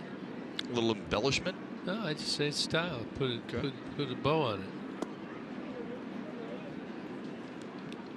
I suppose. When you played, was there somebody who did that and kind of? Yeah, I think probably we're all guilty of it, you know. Once you know you got it, maybe you stumble and take a roll and you know, make it look good. Ooh. Some people complained that Jim Edmonds did that a little bit. Yeah, well, he might have, but he made some great plays. Oh, man, is he a good center fielder or what? Yeah. Oh. Now, there's no penalty in baseball for doing that, by the way, okay? There is in hockey, right, for you dive. Yeah, there is in basketball. They call it very not frequently, right?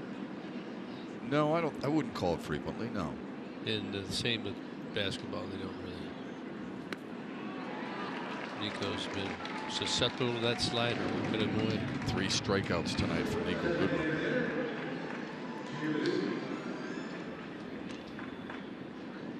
Good slider, mainly fastball. You saw it tailing away, and put that slider down underneath the hands. And this will leave it up to Jim Meducci, 0 for 2 with the walk. He's had a couple of strikeouts swinging. You find the pitchers when they're up 11-4, they're basically going to challenge it, right? I mean, they're going to come into the zone. Not necessarily. They're going to try and get you out. I mean, they sense you're going to be. They sense you're going to be sloppy. They're going to take advantage of it. I mean, they don't care. They want outs. This isn't, you know, we're up by 7. Here's a cookie for you. Right. Meducci goes the other way, and that's a foul ball. Before we went to break there, just before I let a little bit of let's go. I mean, you just have to push yourself in these situations. You can't just play it out. Well, Ron Gardenhire has talked about how his team, and really this happens with every team in baseball, when a game gets long, and I don't mean hours-wise, but how the flow of a game or the pace of a game has been stuttered a little bit. And that's the way this game has gone. I was just talking during the break with some of the Minnesota broadcasters. And, you know, it puts you on your heels if you're a fielder behind some of those pitchers. It can. And he wants a quicker pace, work a little bit more diligently. Well, a lot of it starts with the hitter getting in the box and the pitcher getting on the mound. Addison has done a pretty good job of that. When you get guys on base, though, and especially if you're younger, you're going to take your time.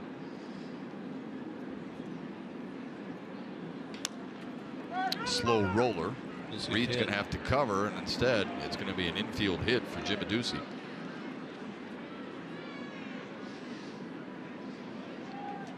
Addison Reed went after the ball, and the first baseman, you see he comes over and nobody's there to cover the base.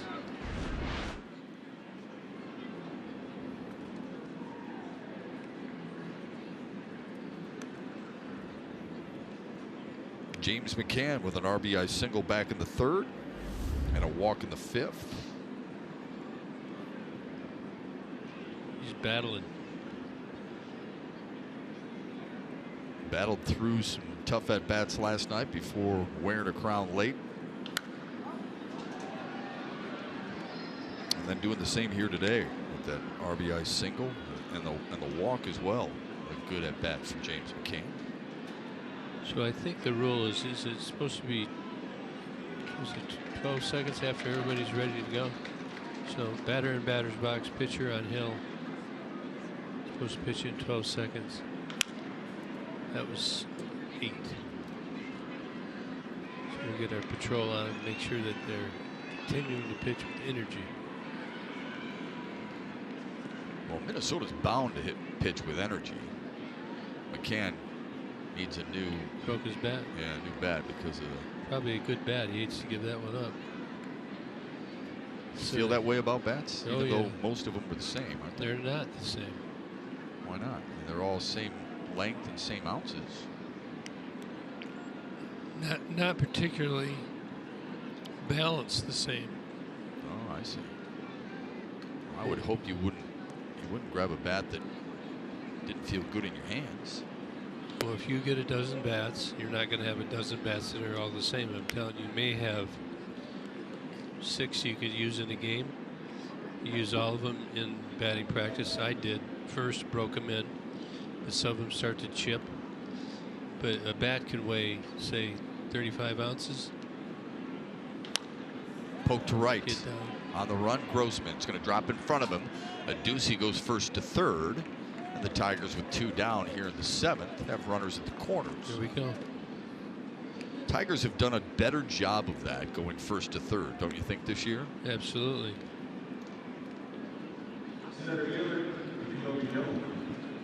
Helps to have a faster team. Well, and then some guys who are willing to go the opposite way. But last year, this team went first to 3rd 26%. And this year, it's at 29%. They've also done a better job of making fewer outs on the bases, stealing bases at a better rate. we want to be up around 75 with the stolen base rate. That's the break-even point where the risk, where the reward outweighs the risk. But yeah, they're going to work on that some more. We've talked to Gardy quite a bit on that, and he's committed to doing how they did it in Minnesota. Yeah, the double plays grounded into 20 fewer than a year ago. A lot of that first to third, and when you run, everybody thinks it's for the fast guy. That's not true. You ever see a slow guy be out for by 6 inches? How could he have made that up? It goes for everybody. You don't have to be fast to be paying attention to the base running. Jacoby Jones in search of his first hit tonight.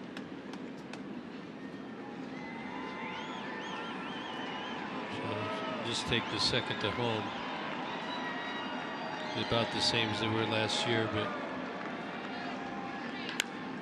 Grounder to short. Polanco's got to hurry. He's got an easy out at second.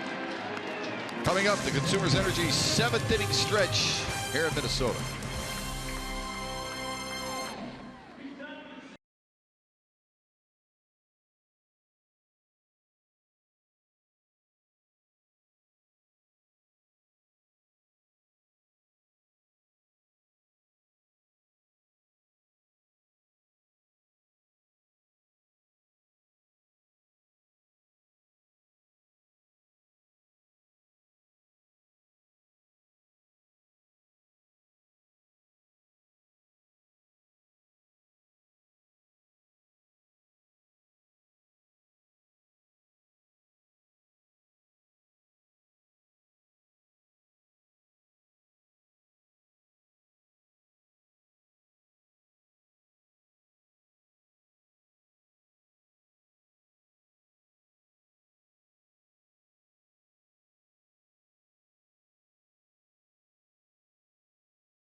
Went to the 5th inning. Tigers had first and second against them. They had a chance for a triple play. They ended up getting only the out on the line out, and then it went bad for the Tigers. Jimenez with the big base hit. Polanco had another hit. Scored 5 runs after that triple hit, at least a double play botch. The Tigers came out of that inning trailing 11-4, and we've got another pitching change for the Detroit Tigers.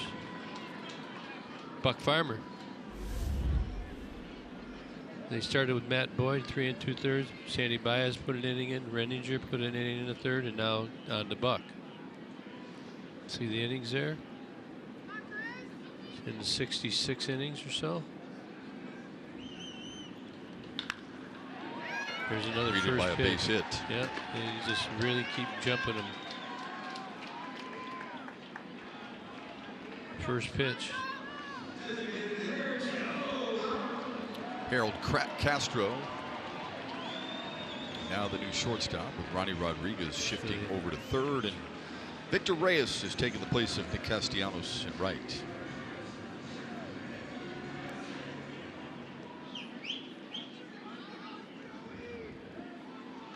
Top of the lineup now for Joe Mauer.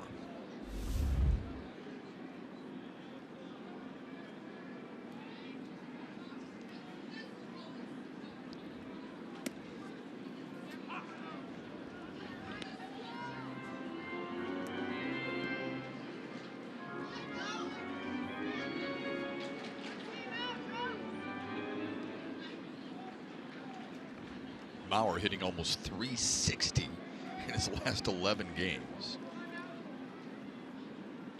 And he told us he wasn't sure whether he was going to play or not. Next year. Yeah. Yeah. Not sure I'm buying it. Well, he did tell you there are other things involved. It's not just, hey, can you do this? Because it's obvious he can do it. I don't think that he would. You think he'd leave this club? Does he? Why not? Does he owe it to them? No, I think he's a local guy. He's grew up here. His high school is close by. He's been with the Twins his whole life. I think he'd probably want to stay with the same organization. Oh, that's what you mean. I'm sorry. I thought you meant like, would you feel like he would retire? No, I think if he's going to play, he's going to play here. I know Alan Trammell. I heard it from him many times, and Lou Whitaker. How many people can say that now? Played for one team? Yep. Not many. I think it's a big deal for fans. I don't know how much it matters to certain baseball players or certain athletes in general, but I think for Mauer, I bet you it's a big deal, especially since he's from this area. But he does have 2 little girls, and he and his wife are expecting a 3rd child. So congratulations to him and his wife. But maybe that plays a factor in it. You know it as well as anybody. You have 4 children. It's a tough grind in baseball. It actually miss a lot. You do miss a lot, but it turns out there's other experiences because of it that makes it worth it. Yeah, it's a great way to look at it. I mean, we are from Michigan. Our whole life really hadn't been to the west of the Mississippi. You go to live in Los Angeles area. A lot of different culture, a lot of exposure, a lot of rounding out your foundation. You learn a lot of things from a lot of other people. Mauer to left center, where he usually goes. Stewart had him played well. Yeah, you said that in a Fox-produced video about. Well, it's more than a video though. It's a long, almost short movie about the Dodgers season in '88, where you and your wife went out to Los Angeles and thought, hey, you know what? This is a time for us to take a chance, go out there and do something we've never done before. It's a new journey, and it's a new experience for us. Yeah, go for it. Definitely, it'll round you out.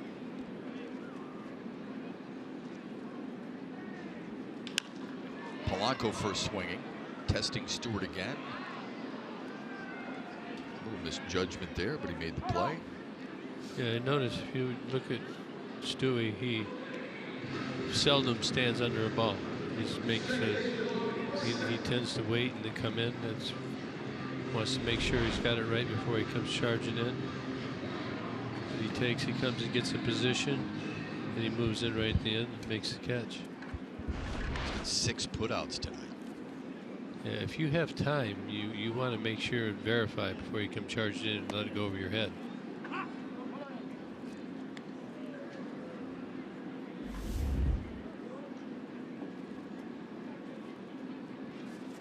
Forsythe, one of the few not to be able to have a good experience at the plate tonight for Minnesota. This 13-hit attack, he goes the other way and snared at first base by Nico Goodrum. We're through 7. You're watching Tigers baseball on Fox Sports Detroit, presented by Bell Tire.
The Miller Lite hold true moment. Johnny Field, 2 home runs, 1 in the second. Then again in the 4th inning, has a couple of home runs, 2 runs scored, 3 RBI. He's also struck out 2 times, but not enough. Then the good catch coming in from left field right there, keeps it in the end of the webbing. Been a pain in the Tigers' side tonight. Played a good game against us, so you're going to respect his efforts. Well, Lugo leads off the 8th for the Tigers. A new Twins pitcher, John Curtis, in his 7th appearance. The Twins are liking this, getting a lot of their younger guys in here. Give them a little bit. And saving their key bullpen guys, possibly for tomorrow. 16th career major league appearance for Curtis. He's got a fastball, 65% of the time slider. Pretty similar to what the Tigers just saw in Vasquez.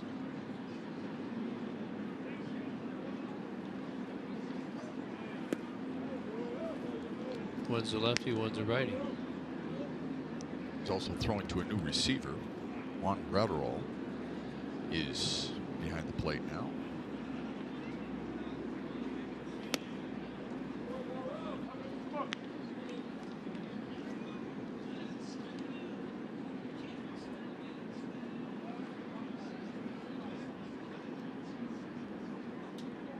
Lugo with a couple of base hits tonight, both the opposite way, between the hole at first and second.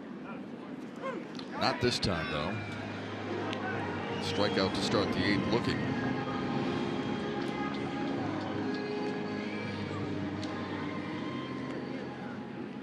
Looked like Biscotti gave him a little extra on that one. That called 3rd strike call. How would you call a strike if you were an umpire? As Ronnie Rodriguez sprays one to right center. 2 down. I really don't know. I used to do it. Did you ever ump? But I was a little guy. Watch here. Watch the call. Don't pull anything, right? Yeah. Who do you think over the years is your favorite? Oh, I couldn't even venture a guess. Do you remember Dutch? Don't. What was Dutch's last name? Dutch Leonard? Dutch Renard. Right? Okay. Ah! Jimmy Joyce. How about Leslie Nielsen in the movies? How about that? Where he was dancing. That was my favorite. Little Naked Gun movie right there, a reference for you. Castro slams one to right center. Grossman drifting over, makes a couple outs in the 8th, and the Tigers go quietly.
On base, they trail by 7 as we head to the bottom of the 8th. The Ram pick the stick update.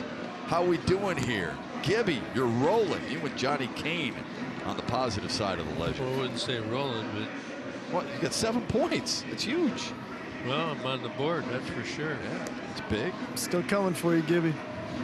All right, you better get rolling, buddy. I want to see. How far are you back, Johnny?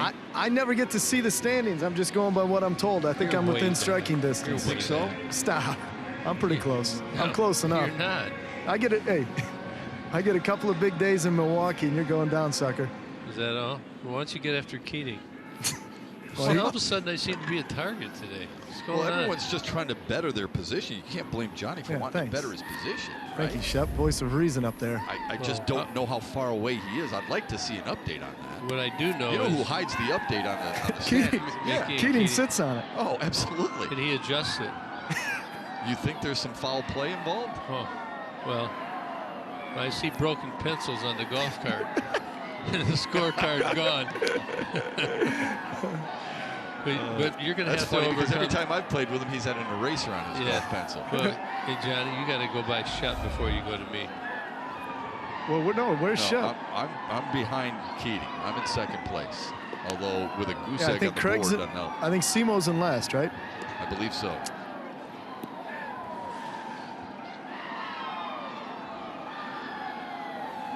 I did not see the standings. I think, during it the could be that Tigers Shep live. and Gibby are pretty doggone close. Grossman with a high fly, shallow ball to left. Stewart his 7th putout tonight. I know. So you saw. Gibby I and I were took the lead, tied. but I think you guys. I think you guys might be tied. Oh man. So Johnny, you're 18 back. So though, I'm bud. coming. I can gun it for both of you.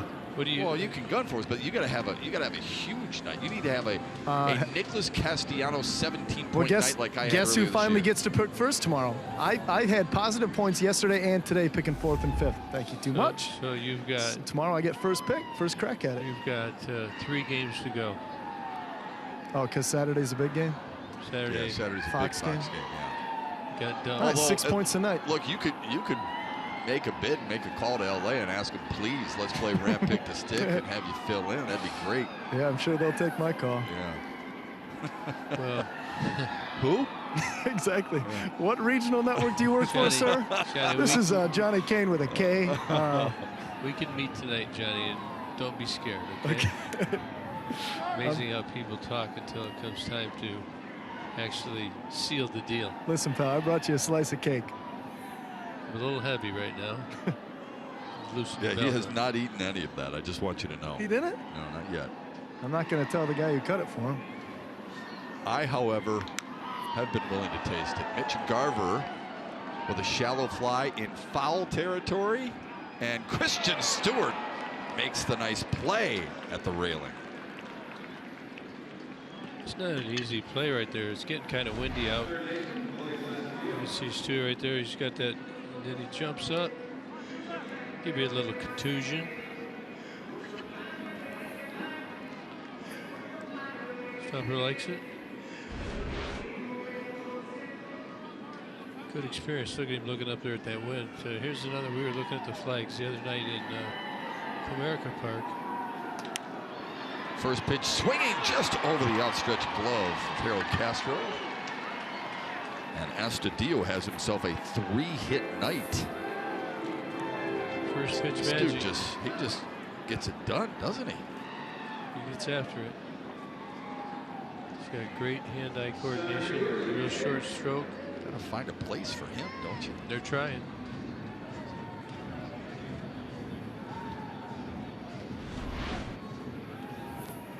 Just you can see him bring those arms in and just put the barrel right on the ball. Yeah, remember the out he made, Gibby. Yeah, the That triple was- play should have been. Yeah, that was the hit and run. You said I'd hit and run with this guy all day long, and they did. You and Paul Molitor That on was the same wavelength there. play of the game right there. Yeah, Turning point in the game. agreed. I did enjoy the conversation with you and Molitor, though, and they were talking about stealing bases, and he said, hey, man, I remember hearing you a few times while I was waiting at second base. I could hear you coming a long way away. Well, you can't do that anymore, as you know. Well, he was a very. I remember when he first came up, he swung and missed a lot, but you could just tell the way he set up that he was going to be good someday. Was he ever 3,000 hits plus? Nice way to finish the inning for Daniel Stump.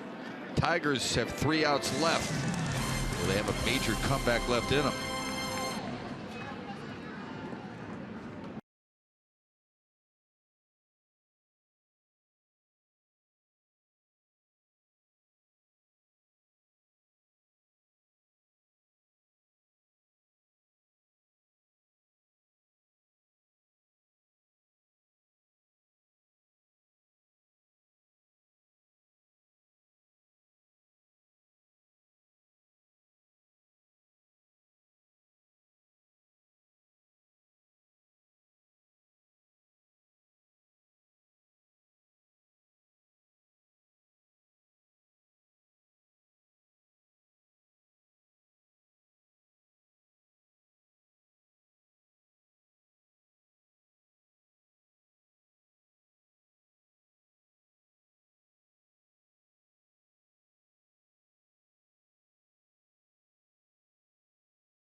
matchup presented by Wallside Windows as the Tigers turn to Francisco Liriano tomorrow.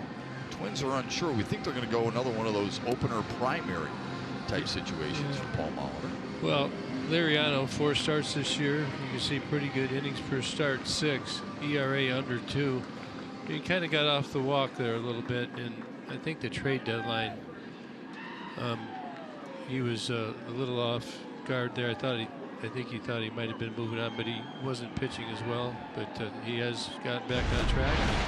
Looking for a good game from him tomorrow. And our coverage will begin at 7 o'clock with Tigers Live. John Keating, Greg Monroe, Johnny Kane, and we look forward to another edition of Ram Pick the Stick. So folks, come back, see us tomorrow night. Tigers and Twins in the season finale. Game coverage at 7 o'clock on Tigers Live right here on Fox Sports Detroit. And they'll be down to 3 games after tomorrow. Friday, Saturday, Sunday. The Brewers, they won tonight. The Colorado won tonight. A big win for Colorado last night. I think the Cubs won as well, yeah. Big slider there for Kristen Stewart. It's the 5th bullpen arm used by Paul Molitor. See if he can figure it out. Those downlet sliders, they're tough.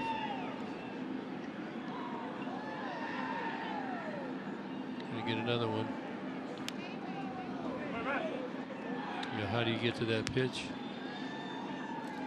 It's hard because your barrel's going down to cover the plate, but the ball breaks off the plate, so you're right down there. You have to make an adjustment. It's very hard because it's goes laterally and it's got depth to it. Fastball away. Stewart goes away, but right at Johnny Field. One quick out here in the 9th. MLB at bat is your #1 Detroit Tigers app. Customize your experience to catch every moment. Get Detroit Tigers home screen icons and features such as live radio broadcast, the MLB.TV game of the day, pitch tracking, in-game highlights, stats, news, and more. Download MLB at bat today.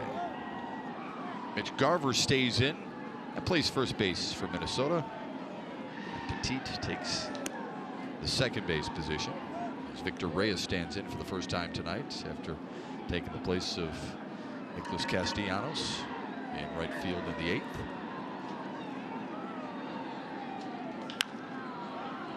Fouls it away. Yeah, you want to go up there again. You want to try and keep your bats going. You don't want to just go up there and give into it. And I know it's hard. And the reason why is because you're going to get into a spot where a guy's got good stuff and he's dominated you before, and you've got to control your mind in that situation too. Reyes hitting .231 from the left side. It's what makes it worth it, I'm telling you. And you can do it when others can't. Wouldn't it be something if they came back right now? Believe it or not, 1 out. Yes, it 1 would. and 2. Be fun to be a part of it. Seen it happen before. You want to keep that line moving, that's for sure. Right? You hit, I hit. These hollers the underneath mindset. us. Does anybody else hear them? I'm sure they do. I mean, think they need a glass of water. One skipped in there.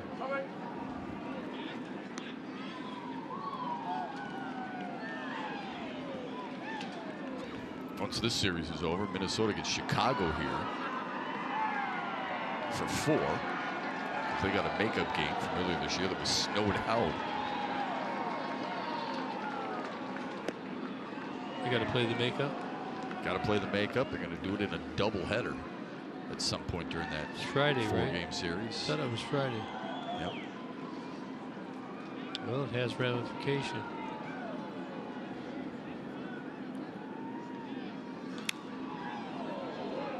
Reyes continues to battle in his first at-bat of the night.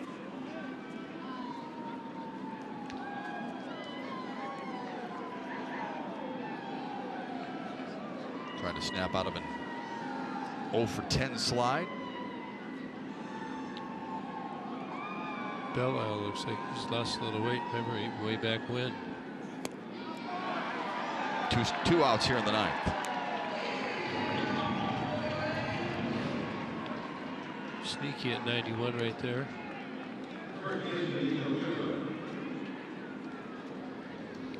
Tell you,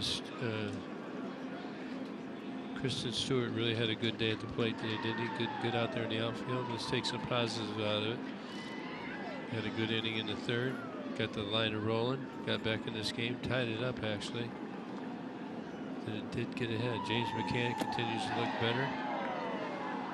Goodrum has 2 hits in the 2 games. Both of them have driven in runs. Does have some strikeouts today. Matt Boyd, not so good again today. He didn't really get some breaks. The big play. It was in the 5th inning. Could have been a triple play. Did not get 2 outs out of it, and that really was the decisive play of this game. Went on to score 5 runs, did the Twins in that 5th inning after that play.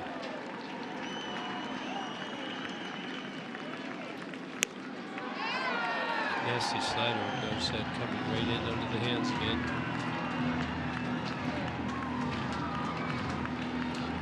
Twins about to be 25 and 12 at home since late June, number 5 in the majors, and they'll get it done thanks to an unassisted ground out to first. Twins come back with a vengeance. They win it by 7. Let's send it to the Call Sand Studios. John Keating and Craig Monroe standing by for Tigers Live postgame.